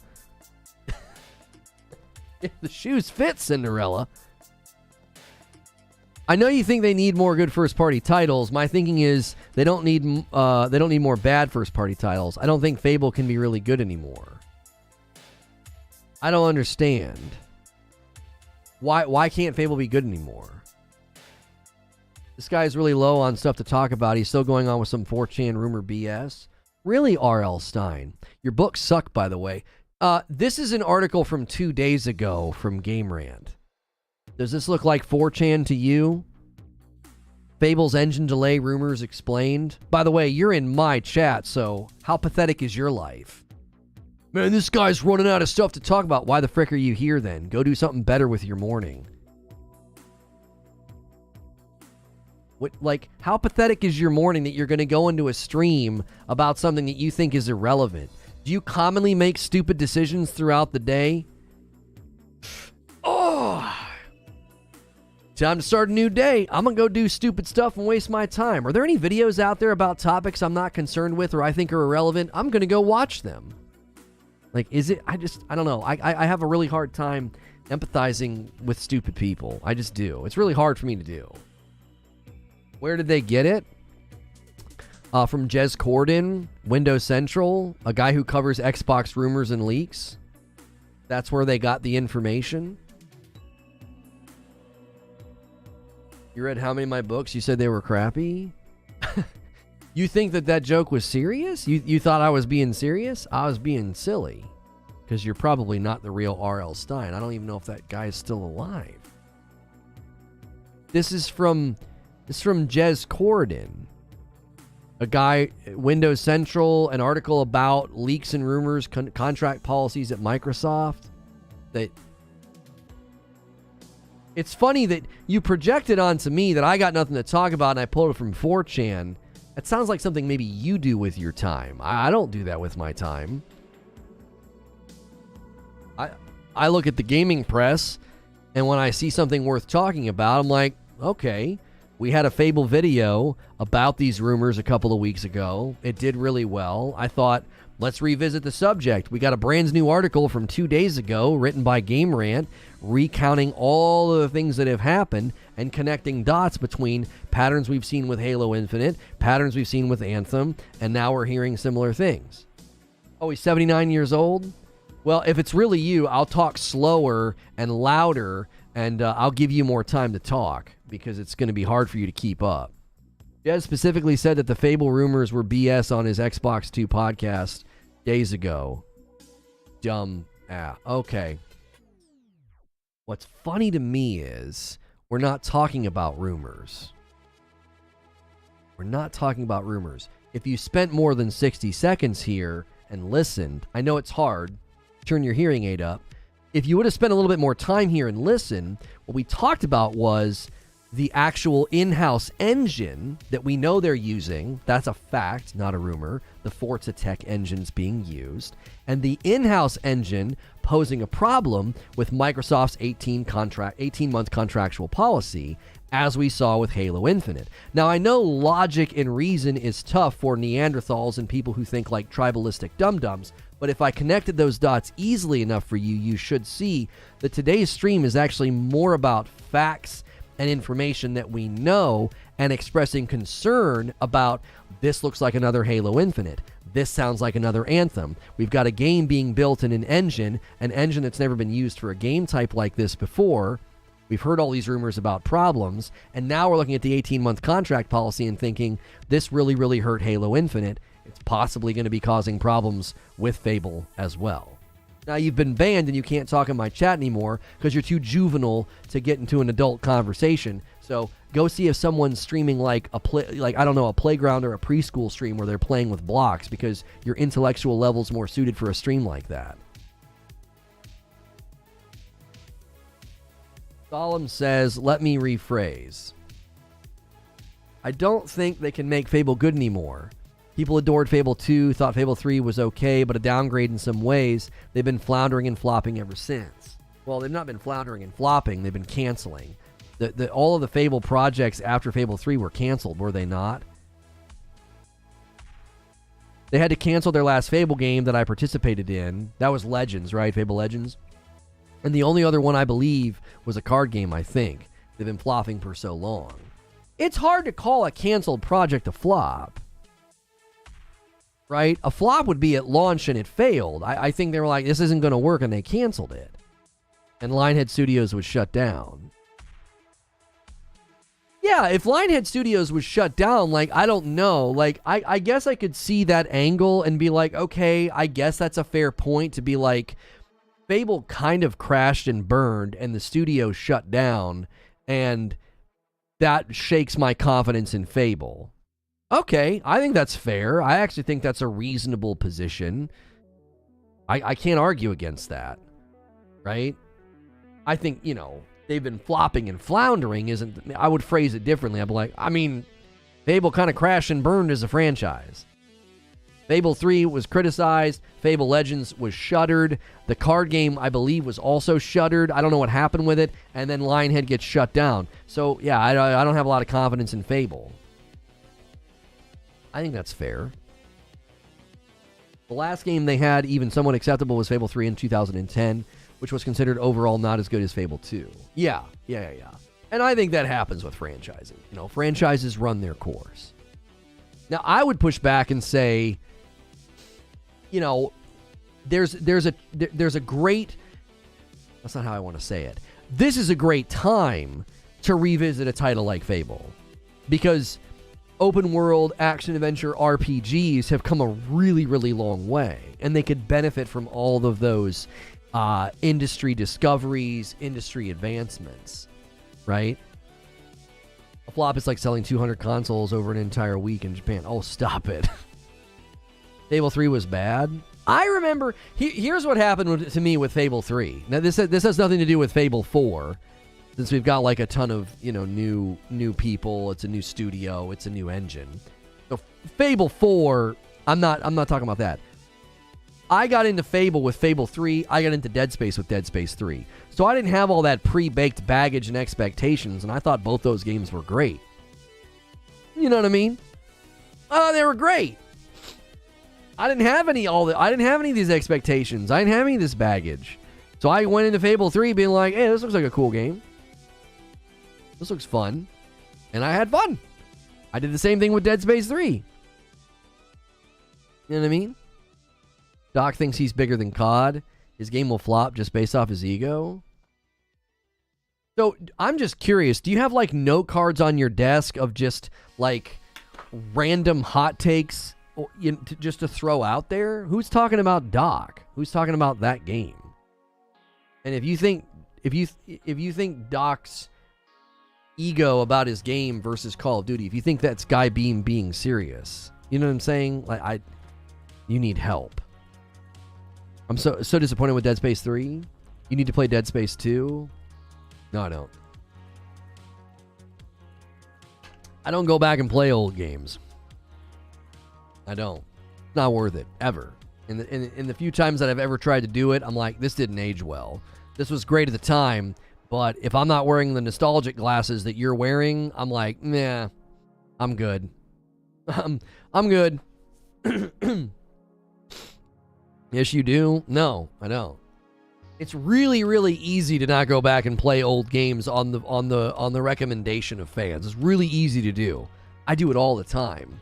Because the few times that I did it, there were times I went back and played games that I loved at the time, and I was like, no, this did not age well. This did not age well. There's seriously not a community that's more self-destructive than the gaming community. Can't be happy with it for anything? What do you mean can't be happy with anything? What are you talking about?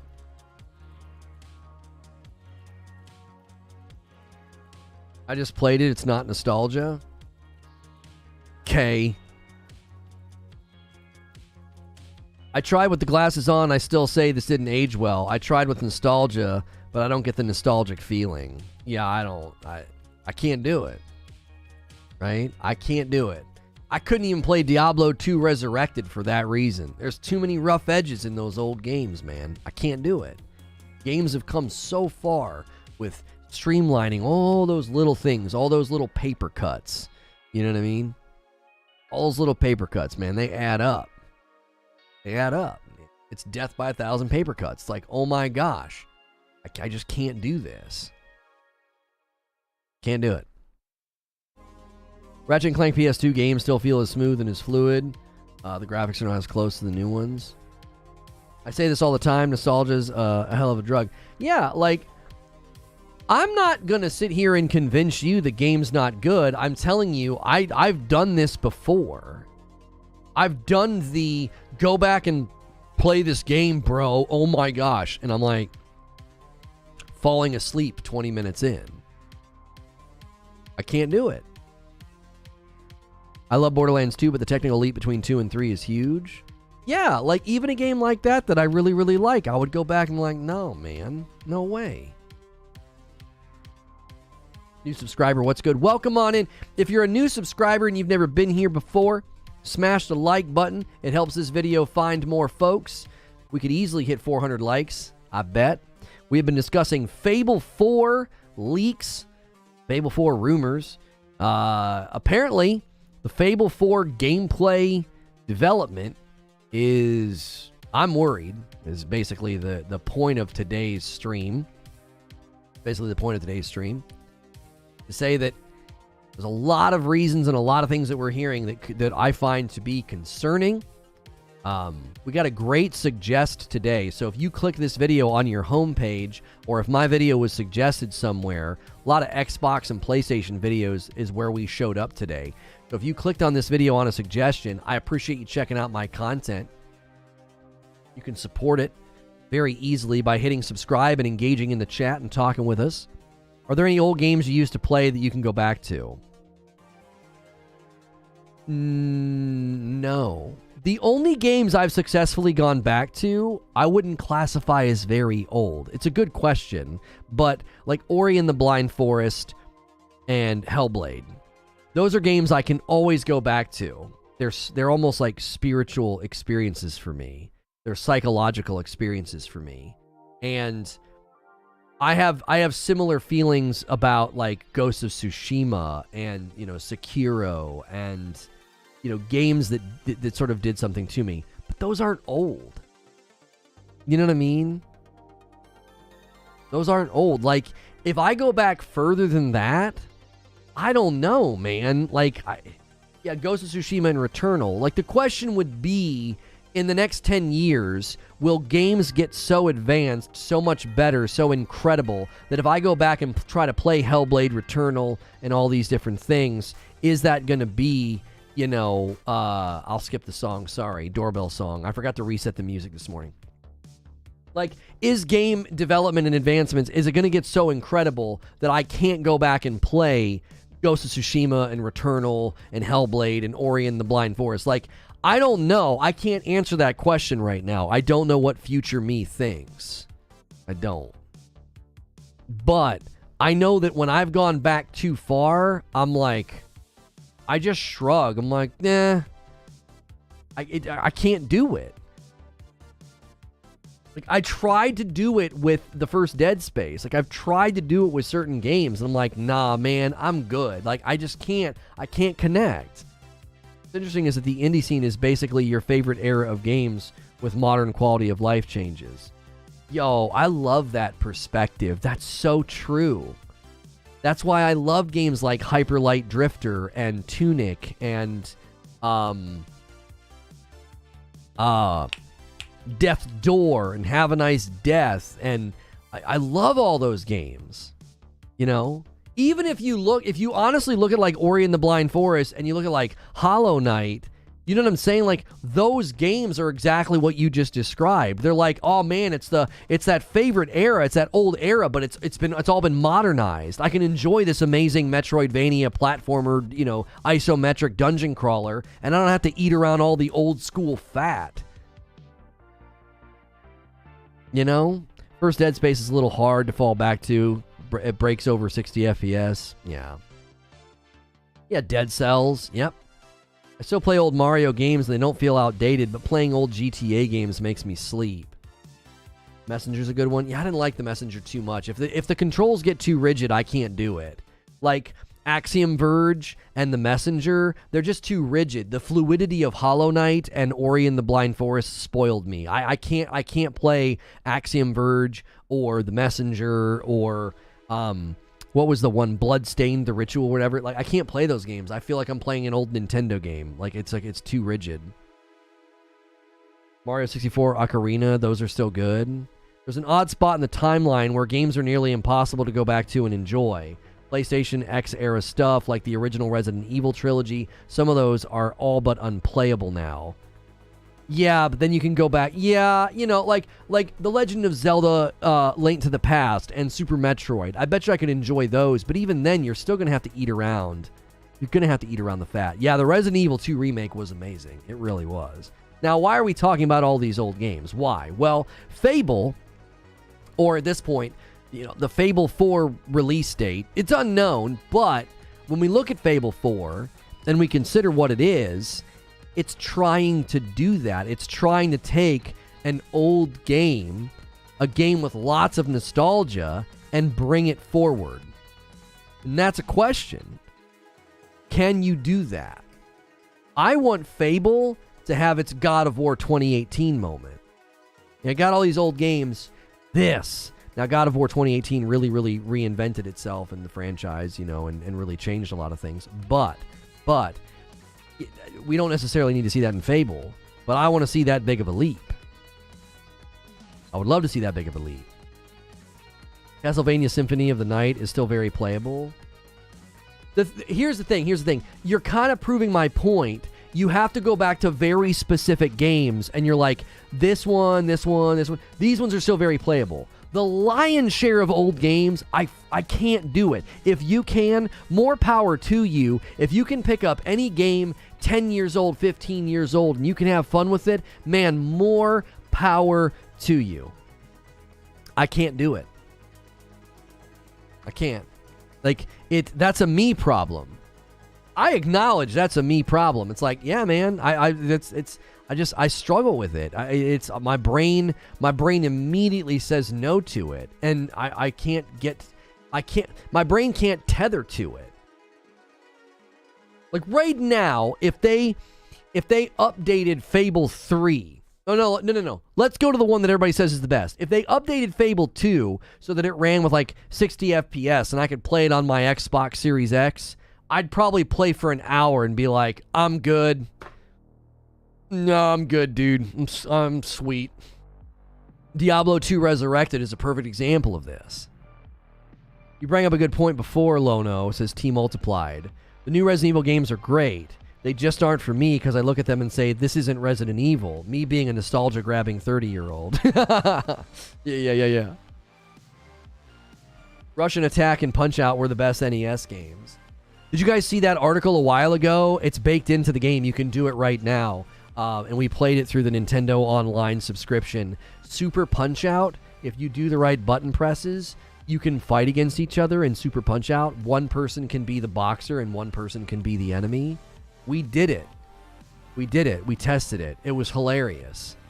It's fun for a little bit. It's fun for a little bit.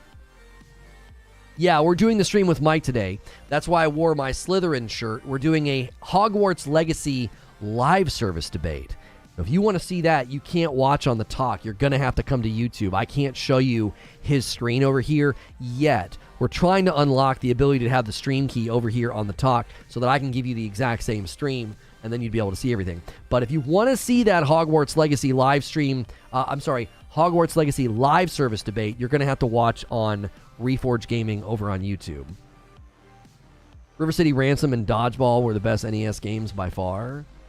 I can still play the majority of my childhood SNES games, and they hold up, says Animal Mother. Yeah, I think some of them do. I think some of the SNES games hold up. I agree.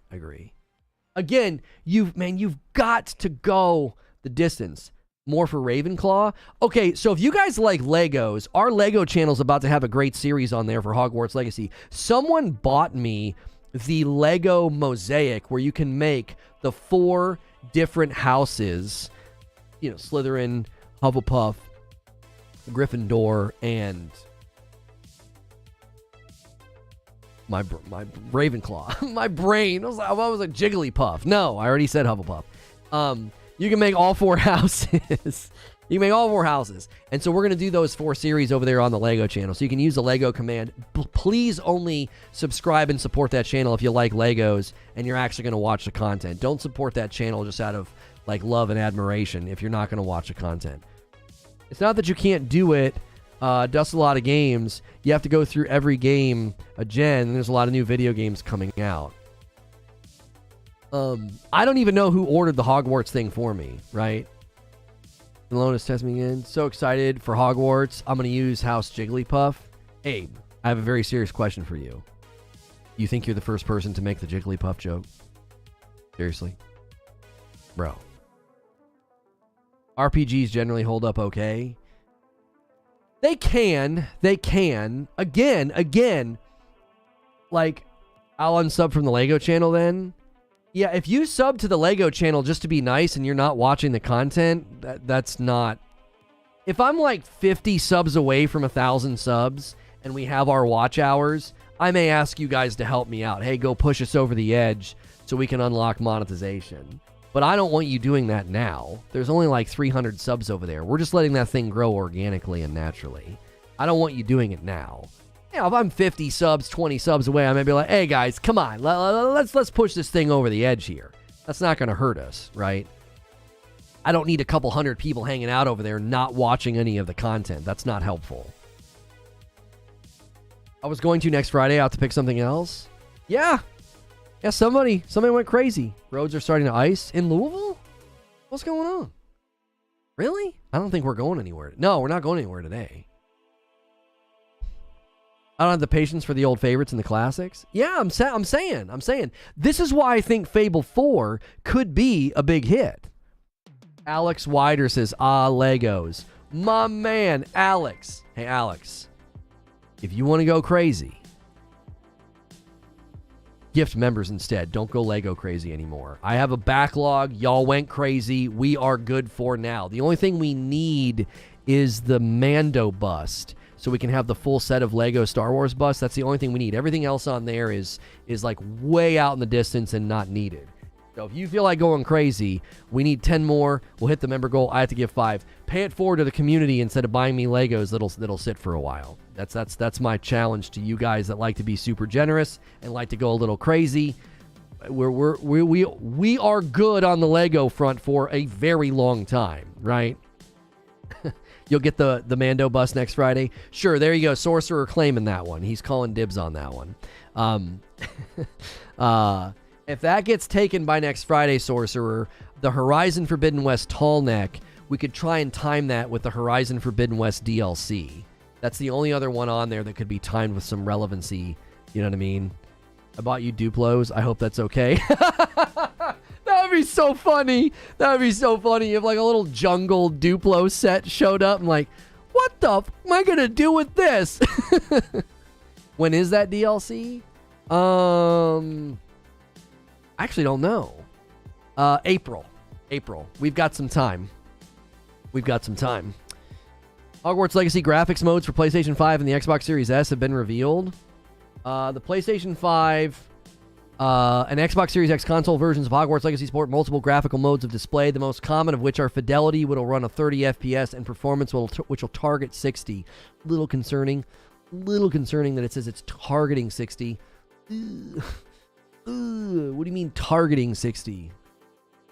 That game does not look like it should struggle with 60. I gave all of my Legos to my neighbor's son a long time ago. I need to get Lego Star Wars sets for nostalgia purposes. I want my final review vid for the Duplo set. I was kind of disappointed with the difficulty and the complexity. That's good. Shoot, hang on a second. Every game says target 60. Okay, Wheezy, that makes me feel a little bit better. If they all say target 60, then I feel a teensy bit better. I don't know. That's concerning. I target 60 stuff. What do you mean target 60? Give me 60 or get the frick out. Like, I'm glad my man Doc Dark 1985. There's levels to this. You guys got to sub to that guy. He's amazing. Doc Dark 1985. He just released a video basically being like, I love his energy. I want to have him on a show so freaking bad. He's like, you are not next gen if your game only runs at 30 FPS. I'm like, preach, bro. I'm like, tell him, Doc. Tell him.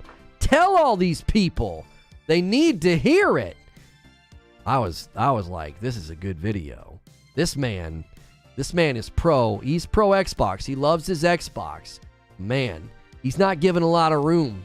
He's not giving a lot of room for mediocrity from Starfield. He's like, in his one video, he's like, don't you dare come out at 30 FPS only. He said, don't you dare. I was like, man, this guy, I like this guy. He's bringing the heat. He's bringing the heat. He said, your game is not next gen unless, he's like, if it's 30 FPS, the only way I'll consider it next gen is if it tells me the date and time that Jesus Christ comes back.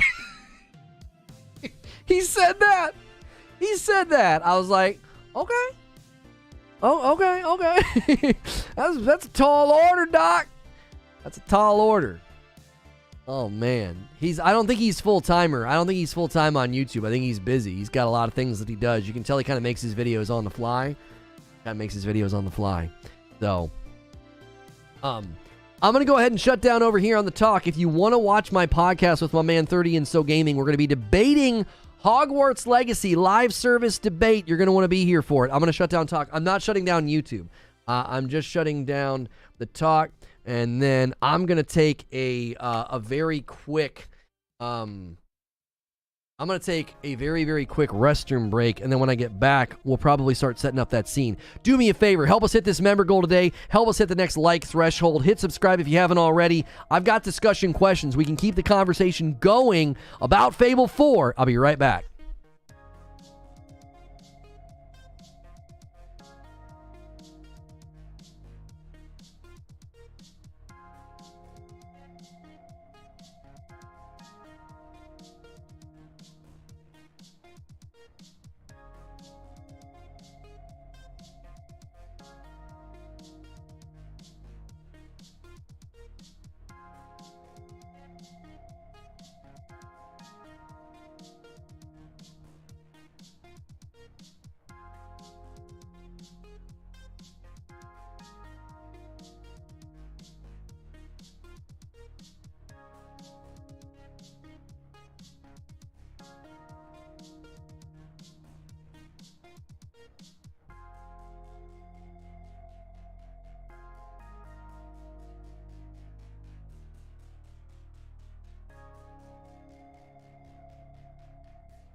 Oh.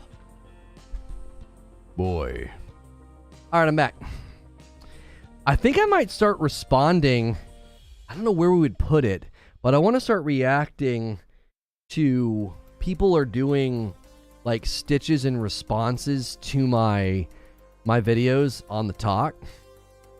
And I might start reacting to them because this one guy just recently did one. He's got like 40,000 followers over there, and he's arguing against my video where I said that, you know, people that say all these PlayStation games are the same, I was like, I don't think they've played the games. And he's like, I have. And he's like, and let me tell you. And he's getting ready to go on some rant about, and I didn't watch the whole thing. So I was like, man, that might be, you know, some pretty good content. I'm not too big on reacting to talk videos on YouTube. I know lots of people are doing it to great success. I'm just always a little hesitant to do that because I feel like that's just, it's so lowbrow. It's easy for that to just be such lowbrow content. Ray tracing is going to save dev hundreds of man hours and lessen the load on art teams. Its impact is very relevant. Movies have been using it for quite some time. Yeah, I want to hear his argument as well. I want to see what he has to say. Yeah. I'm intrigued, to say the least. To be like, okay, all right, buddy, you know, what do you got here? What are you gonna trot out here? So just interested to see what he thinks. So we'll see. We shall see. And then I'll see if I want to like react to that kind of content, because I don't know if I want to or not. Being really weird with that channel. If you only got into gaming on PlayStation, the PlayStation 4, maybe you're just not as jaded with all the single-player open-world action games.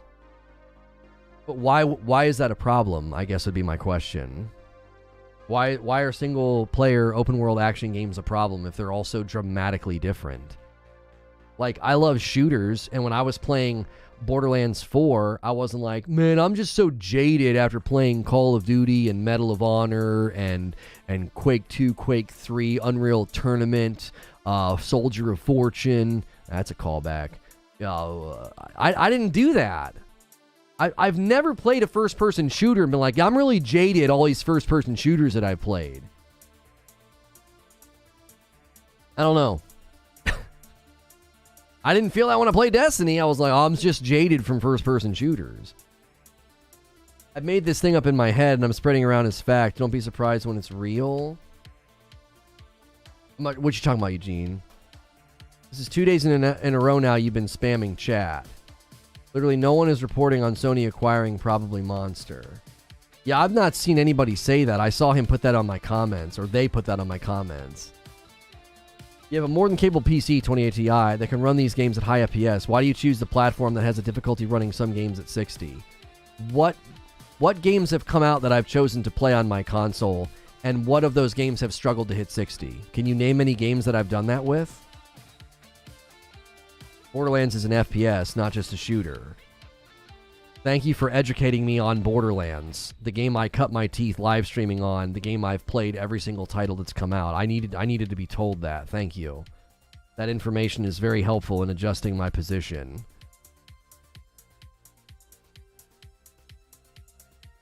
Yeah, I like that thumb creature.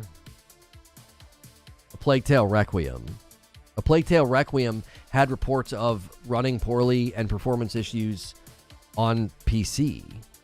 What do you mean? Me playing Plague Tale on my console does not substantiate some sort of a why are you picking consoles? Like, I've not done that very often, and that game struggled on PC. I saw numerous tech reports. That game had struggles. It wasn't optimized very well. They did something weird with the lighting. And I'll actually answer your question, because I'm going to continue to do it for one simple reason. I hate gaming on PC. I hate it. Like, I don't like gaming on PC. There's always a problem. There's always a driver. There's always a patch. There's always something I've got to go and configure. You know what I do when I boot up a game on my PS5?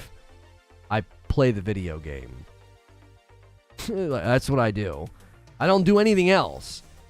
I don't have to go into the settings and check refresh rates and texture settings and any of that. I don't have to do any of that. I play the video game. Like, you know what I'm saying? Like, I don't know. I hate playing games on my PC. I do. I absolutely despise it. I struggle with capture as a streamer. I deal with refresh rate issues sometimes because of like using a capture card. Like, I don't deal with any of that when I play on my console. I actually have to turn VSync on because of how I capture gameplay. If I don't turn VSync on, I get screen tearing. And I don't have any issues. Plague Tale Requiem is a terrible example, Vig. I mean, you have to be honest about that. Plague Tale Requiem struggling to run at 60 is not an example of like, why are you playing games on console? They struggle to run at 60 over there. No, they don't. Plague Tale was a garbage fire of optimization. That's on the devs. That's on the devs. I've not had any issues with the games I choose to play on my console. I've not had any issues at all. I don't know. Now, there aren't very many multi-platform games that I've done that with, but I love playing games on my PS5 and my Series X. I don't have to think about it. I just boot up and go, baby. You know, it's the devs' fault. Well, I mean, listen, when every tech analysis of your game is that it can't maintain 60 FPS anywhere, then yes, that's the devs. Gotham Knights had tech analysis on every platform that it landed on. and so did Plague Tale. Yes, that's the devs' fault. I know you're dialing in the meme about, oh, it's the devs' fault. When something struggles to run on the Series S but runs fine everywhere else, saying that's the devs' fault is fandom. That's not factual.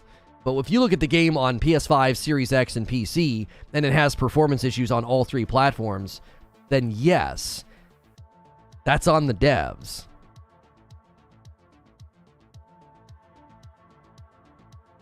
Games will come back to 30, already started. False. I don't know. You know what? You know why people keep making that prediction? Because they want to cope with the fact that Gotham Knights runs at 30 and that Plague Tale struggled to run beyond 30, and that I think, this is what I think's happening. I've already got people leaving comments like this on my videos, and you know what's happening? You're getting ready to cope with Starfield at 30. It's preemptive cope is all it is. Like, just in case Starfield runs only at 30, I'm ready. I'm ready. I'm gonna run with some narrative that like, oh no, man, games are reverting back to 30. It's already happening. Where? Two poorly optimized pieces of garbage? That's your evidence? I don't have to cope. I have a PC. Okay, well, I've seen people leaving those comments, and I'm here to tell you, it's not rooted in any market observation or technical analysis. It's purely, I'm worried that you're going to see a 30 FPS game land on the Series X. So I'm going to say, yeah, that's where the market's going. Really? Where have you seen that? 120 hertz mode for Modern Warfare 2. That's a pretty industry standard game. 60 FPS modes in virtually every game that's come out for PS5. Not virtually every game that's come out for the PS5. Like, we're not going back to 30 FPS. The people that keep selling that to you are coping with Gotham Knights' garbage fire performance, and they're worried that that's going to happen with Starfield. Yeah, that Eurogamer.net, why the return of 30 FPS console games is inevitable. I wish I would have reacted to that article. No, absolutely not. That's just pure and utter copium with crap optimized games. They got Plague Tale as their picture, their target picture. No, absolutely not. You're listing PS4 games they brought to PS5? OIM, Returnal, Ratchet and Clank, Forza, Gran Turismo, those are PS4 games they brought to the PS5? Really? And, we're going to act like, yeah, Forbidden West and God of War Ragnarok. They're basically PS4 games. No, they're not. You can't substantiate your claim with industry standards. So what, you're going to take a cheap shot at the fact that a couple of the mainstay games that hit PS5 were originally designed with assets and engine pieces from the PS4? That doesn't substantiate the claim that like, we're heading back to 30 FPS days. Absolutely not. You know what else people typically say about console generations? That the devs get better at creating games for the consoles later in the generation. So we're 2 years in, and the PlayStation devs haven't had a single problem trotting out 60 FPS games. So they're going to get better at developing for the PS5, aren't they? Aren't they?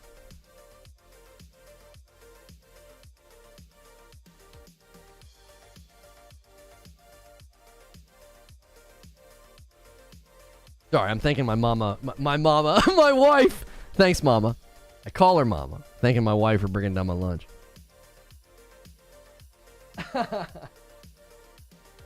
Thanks, mama.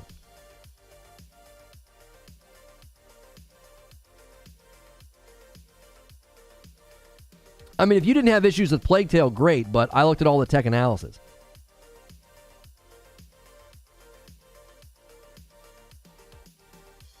Like, imagine substantiating your position that 30 FPS games are inevitable and substantiating it with games that are so poorly optimized. Like, what a terrible argument.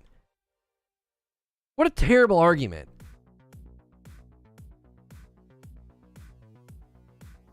Just realistically saying that when games become more advanced, the FPS will drop back down to 30. No.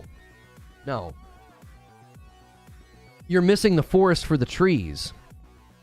It's really easy to prove you wrong. It's extremely easy to prove you wrong. All you have to do is look at a game like Ratchet and Clank Rift Apart, right? That's all you have to do is look at that. They push the envelope, they push all this new stuff, ray tracing, all this stuff with the resolution, and you can choose to run that mode at 30. But then you can choose to have a 60 FPS mode. That's the standard. Acting like we're going to lose that going forward in this generation, I'm not trying to be disrespectful, but that's stupid to think that. That's the standard right now. We're 2 years in to this generation, and we get 4K ray tracing 30 FPS or performance mode 60, and you think we're going to lose that going forward. Why? Why? What would be the reason for that?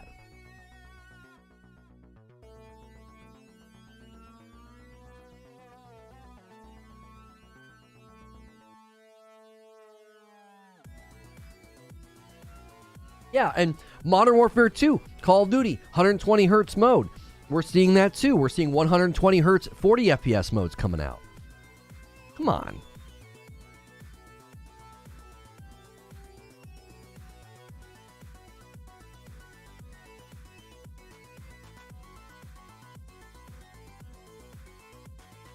Weezy says, you made me remember that last gen was x86, and as that gen progressed, we didn't have any real breakthroughs.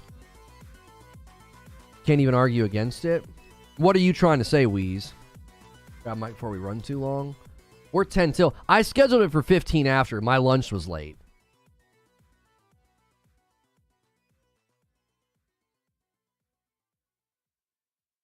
Hang on. Let me close all this stuff.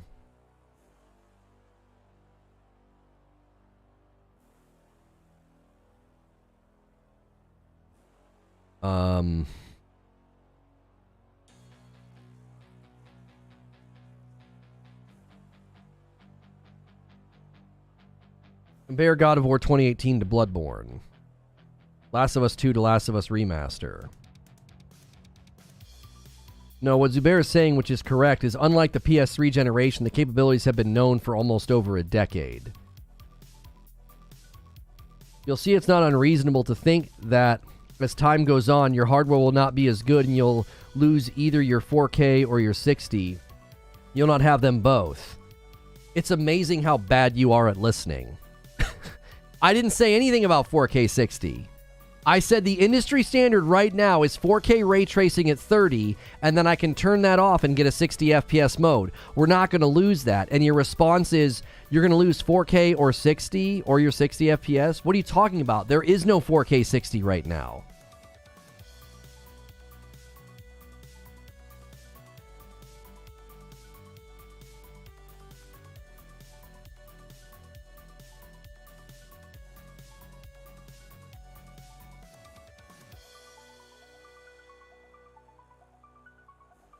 Oh, I don't have my camera hooked up. Mike, can you hear me? Yep, I can hear you. Okay. Hang on one second. I gotta turn on streamer mode. Where is that? Streamer mode. Enable.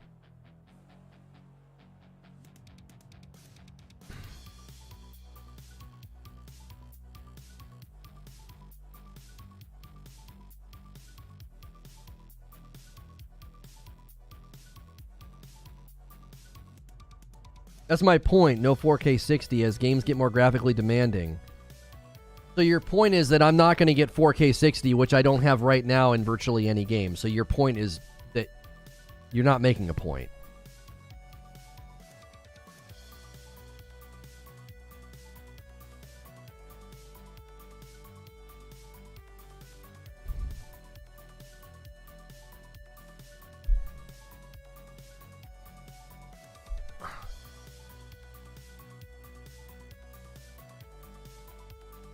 I'm trying to get this camera set up. Hang on.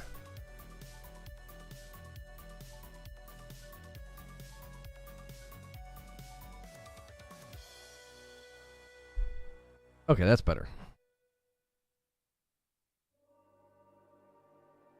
What do you think, Mike? Are we going to lose 60 FPS on games going forward on these consoles?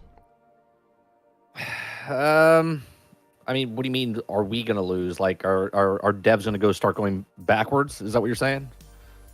Yeah. I don't want to say we're going to lose it, but I want to say there's going to be. I think first-party title games will have that feature of the 60 frames, but I think third-party games that produce for multiple systems, they might cut back on it, all depending on their dev time and what their resources are. You know what I mean? I don't think the next God of War is coming out and it's going to be 30 frames per second. No way in hell. Like I don't see that happening for first-party title stuff.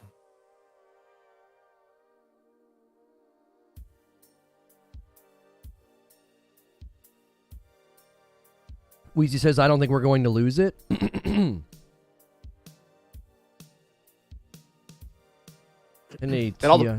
ahead. I know a lot of devs are trying to figure out ways to, make it look more pretty and stuff like that. So, like, I know you brought up Gotham Knights before, but like, if I believe if Gotham Knights wasn't supposed to be on the last gen systems, I think they would have put more time into it, but they wasted their time making it for the last gen, and then at the last second they're like, peace out, you know what I mean? And then that's what they were stuck at. So I don't know. I think Gotham Knights could have been 60 frames per second, but the dev time that they took to work on the other past systems kind of ruined that for them. I feel like whatever they did with the lighting too, they baked in lighting changes that really hurt it. Yeah, because they try to make it look better by. I mean, even look at when you see stuff at E3, like even Division back in the day, obviously it's not a 3060 conversation, but it looked super pretty. The day before right now looks amazing. And then all of a sudden you look at the last content that came out, you're like, oh, wait a minute, that lighting looks a lot different. That something's downgraded, right? So they have ambitions that they want to hit, but then they don't hit those. And they're like, all right, well, what can we cut back? And they're like, oh, the first thing to go is the frames per second type of thing. Mm-hmm. Because people buy games for looks. Gamers play games for frames per second, but the average person buys, oh man, that looks pretty, I'm gonna buy that. Yeah, I definitely think that there are people who don't care, but I just don't think that's going to be a standard that we lose. Like, oh yeah, I can't pick a 60 FPS performance mode anymore. No, I think they would still be there. If anything, it might be the lower standard, and maybe down the line they'll start advertising that, oh, all our systems can hit 120 frames guaranteed, type of thing. Who knows? Prowl sent us. Oh, I love Prowl. He's a nice guy. I think he's rated me a few times. Oh yeah, we just had a huge spike in viewership. Oh my gosh. Thank you for sending people over here, Prowl. Brought 170 your way. We are getting ready to shift gears. We're going to do like a redirect and start a new show. It's going to look like this. My friend and I here, 30 and So Gaming, Make sure and support him as well. 30NSG on the platform. Covers a lot of stuff with like Transformers, Hogwarts, and other games. We're going to be debating Hogwarts Legacy live service debate and debating on whether or not that game should go that way. So the Prowl Raid coming over. Thanks so much for coming over. Smash like, smash subscribe. Usually I am in this scene having a conversation with my audience about, you know, all these different things that are going on in the industry. And this stream was about Fable and the rumors and stuff. Did you catch any of the show, Mike? What do you think about what's going on with Fable? And like, they're using an in-house engine and they still have to abide by these contract obligations with Microsoft. Are we looking at another Halo?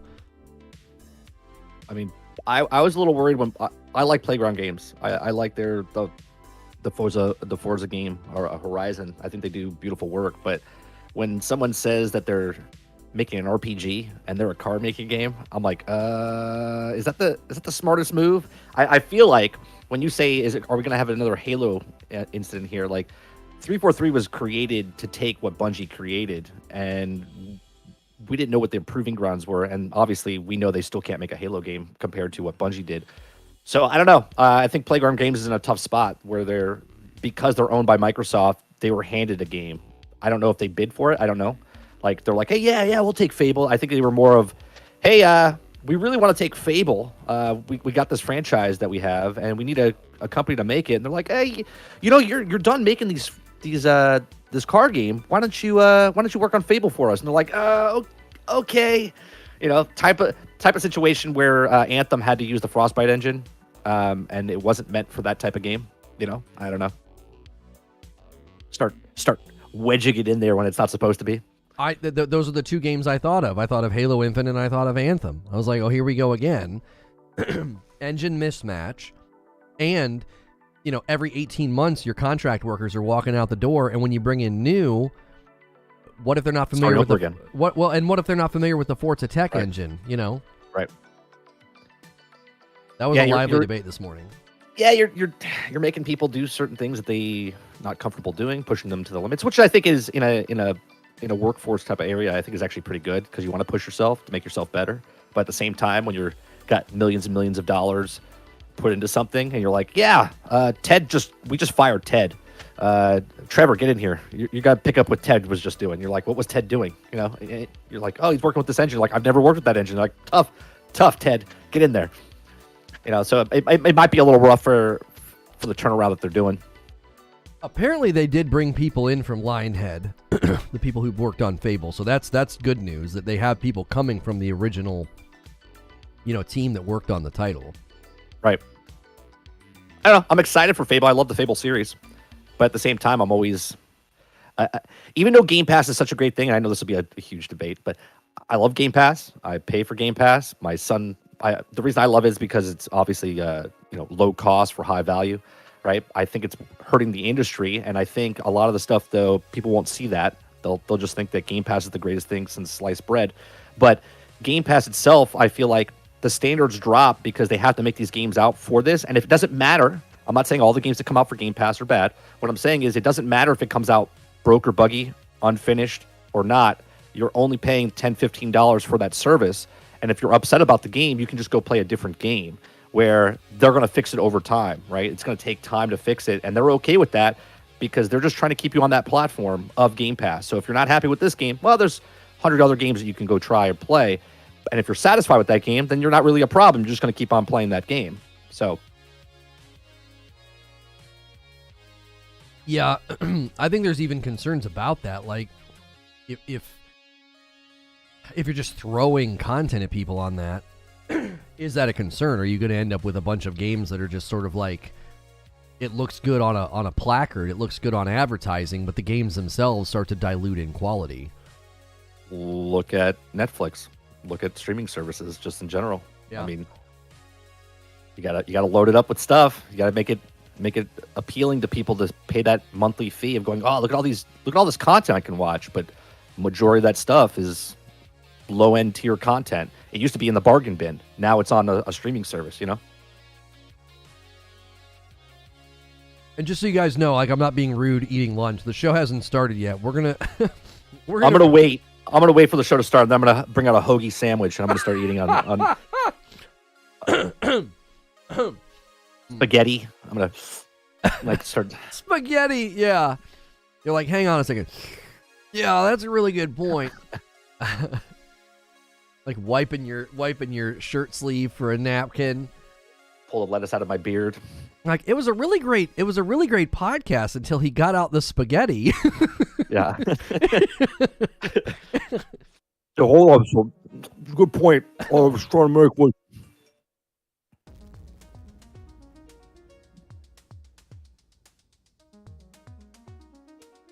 Damn. What a bib. Oh. This is actually a really good sandwich from a restaurant we ate at last night. Yesterday's conversation when you were talking about the what was the conversation? I said I have dibs. Oh, it was Redfall. When you talk about Redfall. Yeah. And I was just like, I brought that up. I remember I thought it was on this the podcast that we did with Ginger, right? When they first announced Redfall, we like brought it up, and I said I think it's bad because the progression is like left behind. You have to play single player the whole time before you jump in with a friend. Because I gave an example last night, right? Let's say both me and you are playing, right? And you're a normal schedule. You're not a streamer. We're just buds, right? And I can only play 8 hours a week of gaming, and you can play 8 hours a week, but our 8 hours don't sync up. Okay, only 2 hours a week only sync up. So day one, I come in and we both play for 2 hours with each other. Right? You're the host. I'm with your game, and then all of a sudden I'm like, all right, I want to play again, and I jump into my game, but now I'm single player because you're working, and now I have to play the exact same 2 hours I just played with you again. Right? So now I'm losing 2 hours more of my time because now I'm in my own game. Now I'm the progressing through the story, right? And then now when I play with you, now let's say I played just a little longer, and now I'm playing with you again, and now I have to play the same mission that I just played that you didn't play yet, and I'm losing time again. So now the 8 hours is really down to like 3.5 hours of the week. And I'm like, all right, well, that's kind of frustrating, right? It's a stupid game mechanic to have, especially in this day and age. Yeah, I argued pretty strongly that it's failing at the fundamentals of a co-op game. And I had people telling me, oh, no, it's not really a co-op game. I'm like, literally, the description in the trailer, it says co-op. Yep. It says it's a co-op game. Like, what are you talking about? Thank you, Nova, for 15 months. Guys, make sure and smash the like button and get ready to shift gears. I'll put a link in chat in just a brief moment. We're going to redirect to the new show. Mike and I are going to have a debate about Hogwarts Legacy. Should it be live service or not? I almost just put Hogwarts Legacy debate on the thumbnail. But I was like, we might get a very different crowd if I do that. Yeah, they'll come in.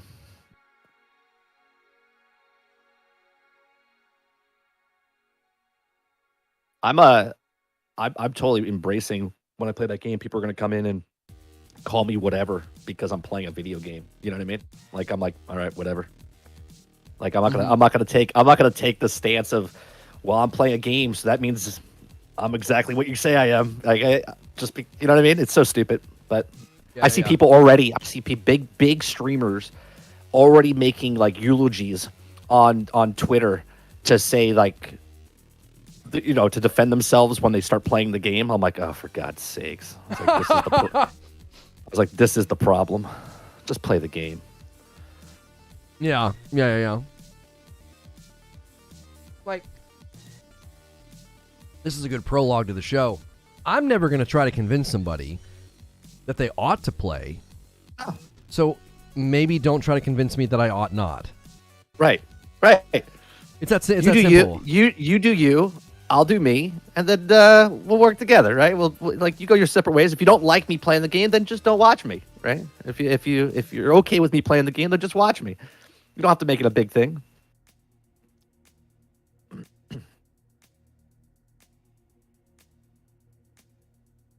Then we just burn Twitter. Yeah, well, I don't think Twitter's the actual problem. I think it's a lot of other things there, but Twitter is a gateway to get in there. I think people are just becoming really accustomed to, ironically, sort of creating imperatives. People spend a lot of time talking about how you can't push your beliefs on me. You can't, don't do that. That's not right. And then a couple weeks later, That's what they're doing. They're just creating these imperatives. Yeah, you ought not to play that. Okay. What happened? Yeah, well, think about this. What happened to what you said a week ago? They're upset for something somebody said, and then they're saying that she's making it being like a bully, and then yet they're going to go to other people that disagree with them so they can bully them. Like, hello? Can you see? Can you see the actual problem? What was that organization that like grand opening, grand closing? What, bully hunters? Yes. Grand opening, grand closing. It's so stupid that you can't see exactly what's in front of your face, but you're like, that's the problem, and then you are that problem. And we're the peaceful gang. What do? We spread a message of peace. Well, what's the baseball bat for? This right. This is how we do it. This is how peace is done. You don't agree with us, we're going to take a piece out of your face. Mafia is very peaceful. Very peaceful.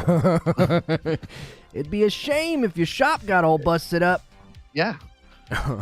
we could protect you. We could protect you. That's good. Okay. All right, here's what we're going to do, Chad. Here's what we're going to do. Let me make sure redirect's set up. Okay, it's set up. I'm going to put a link in the Discord. And I'm going to tweet out a link as well.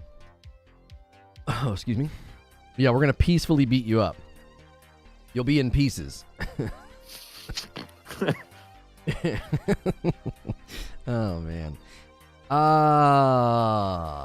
Let's see. Can I give a request? Creature, can you change that name down below? Do we need it to be 30 NSG? Yeah. Oh, are you keeping 30 NSG? I am right now. Yeah, I know he's trying to convince me to keep. I mean, this name is still happening. 30 and still gaming, but 30 NSG is the main channel, so might as well put it up there as the thing. I kind of like. It reminds me of what I tried to do in a bygone era. Radio call sign, right? with 30 NSG. Welcome back to 30 NSG radio. Like, you know what I'm saying? Like, I don't know. Son of a mother. I mean, look, it still stands for 30 and still gaming. You know what I'm saying? Like, I don't even know what I'm doing with the channel. The main channel that I originally had, 30 and still gaming. He wants me to move my name over there, but I don't know if I want to do it. I'm trying to be stubborn. Creature and I are experts at moving things around. Yeah. We're experts at it, bro. At this point, we might have developed a compulsion for it. We're like, maybe we should take all of our channels and just switch them. Oh, yeah, we're in the talks right now of changing the one to the other to this one, change that name, put it here, like wait 3 weeks and then change the name to... Maybe if we delete 13 million views worth of videos, that's the secret. We're becoming addicted to it, I think. We just love the chaos. Yeah, it's like starting a new Minecraft map, right? You're just excited because it's a brand new thing that you can start doing the exact same thing again.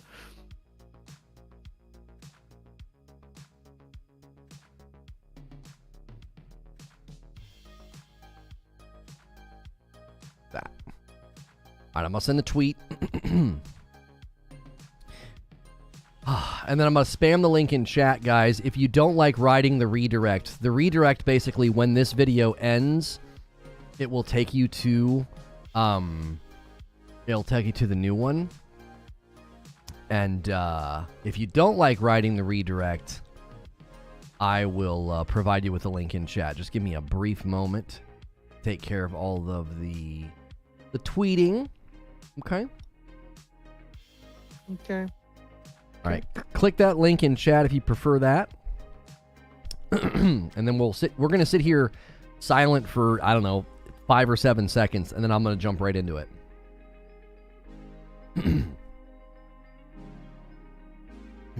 Excuse me.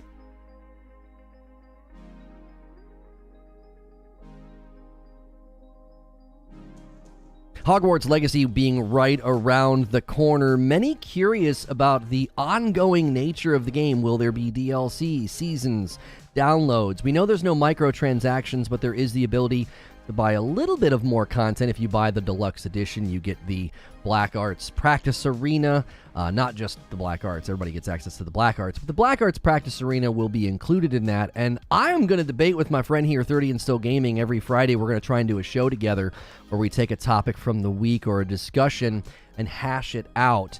And today's going to be a bit more of a debate format. If you're familiar with what we do, we typically just kind of bat something back and forth. But I wanted to debate with him the live service debate. I'm going to end the previous stream that was about Fable 4 and bring everybody over.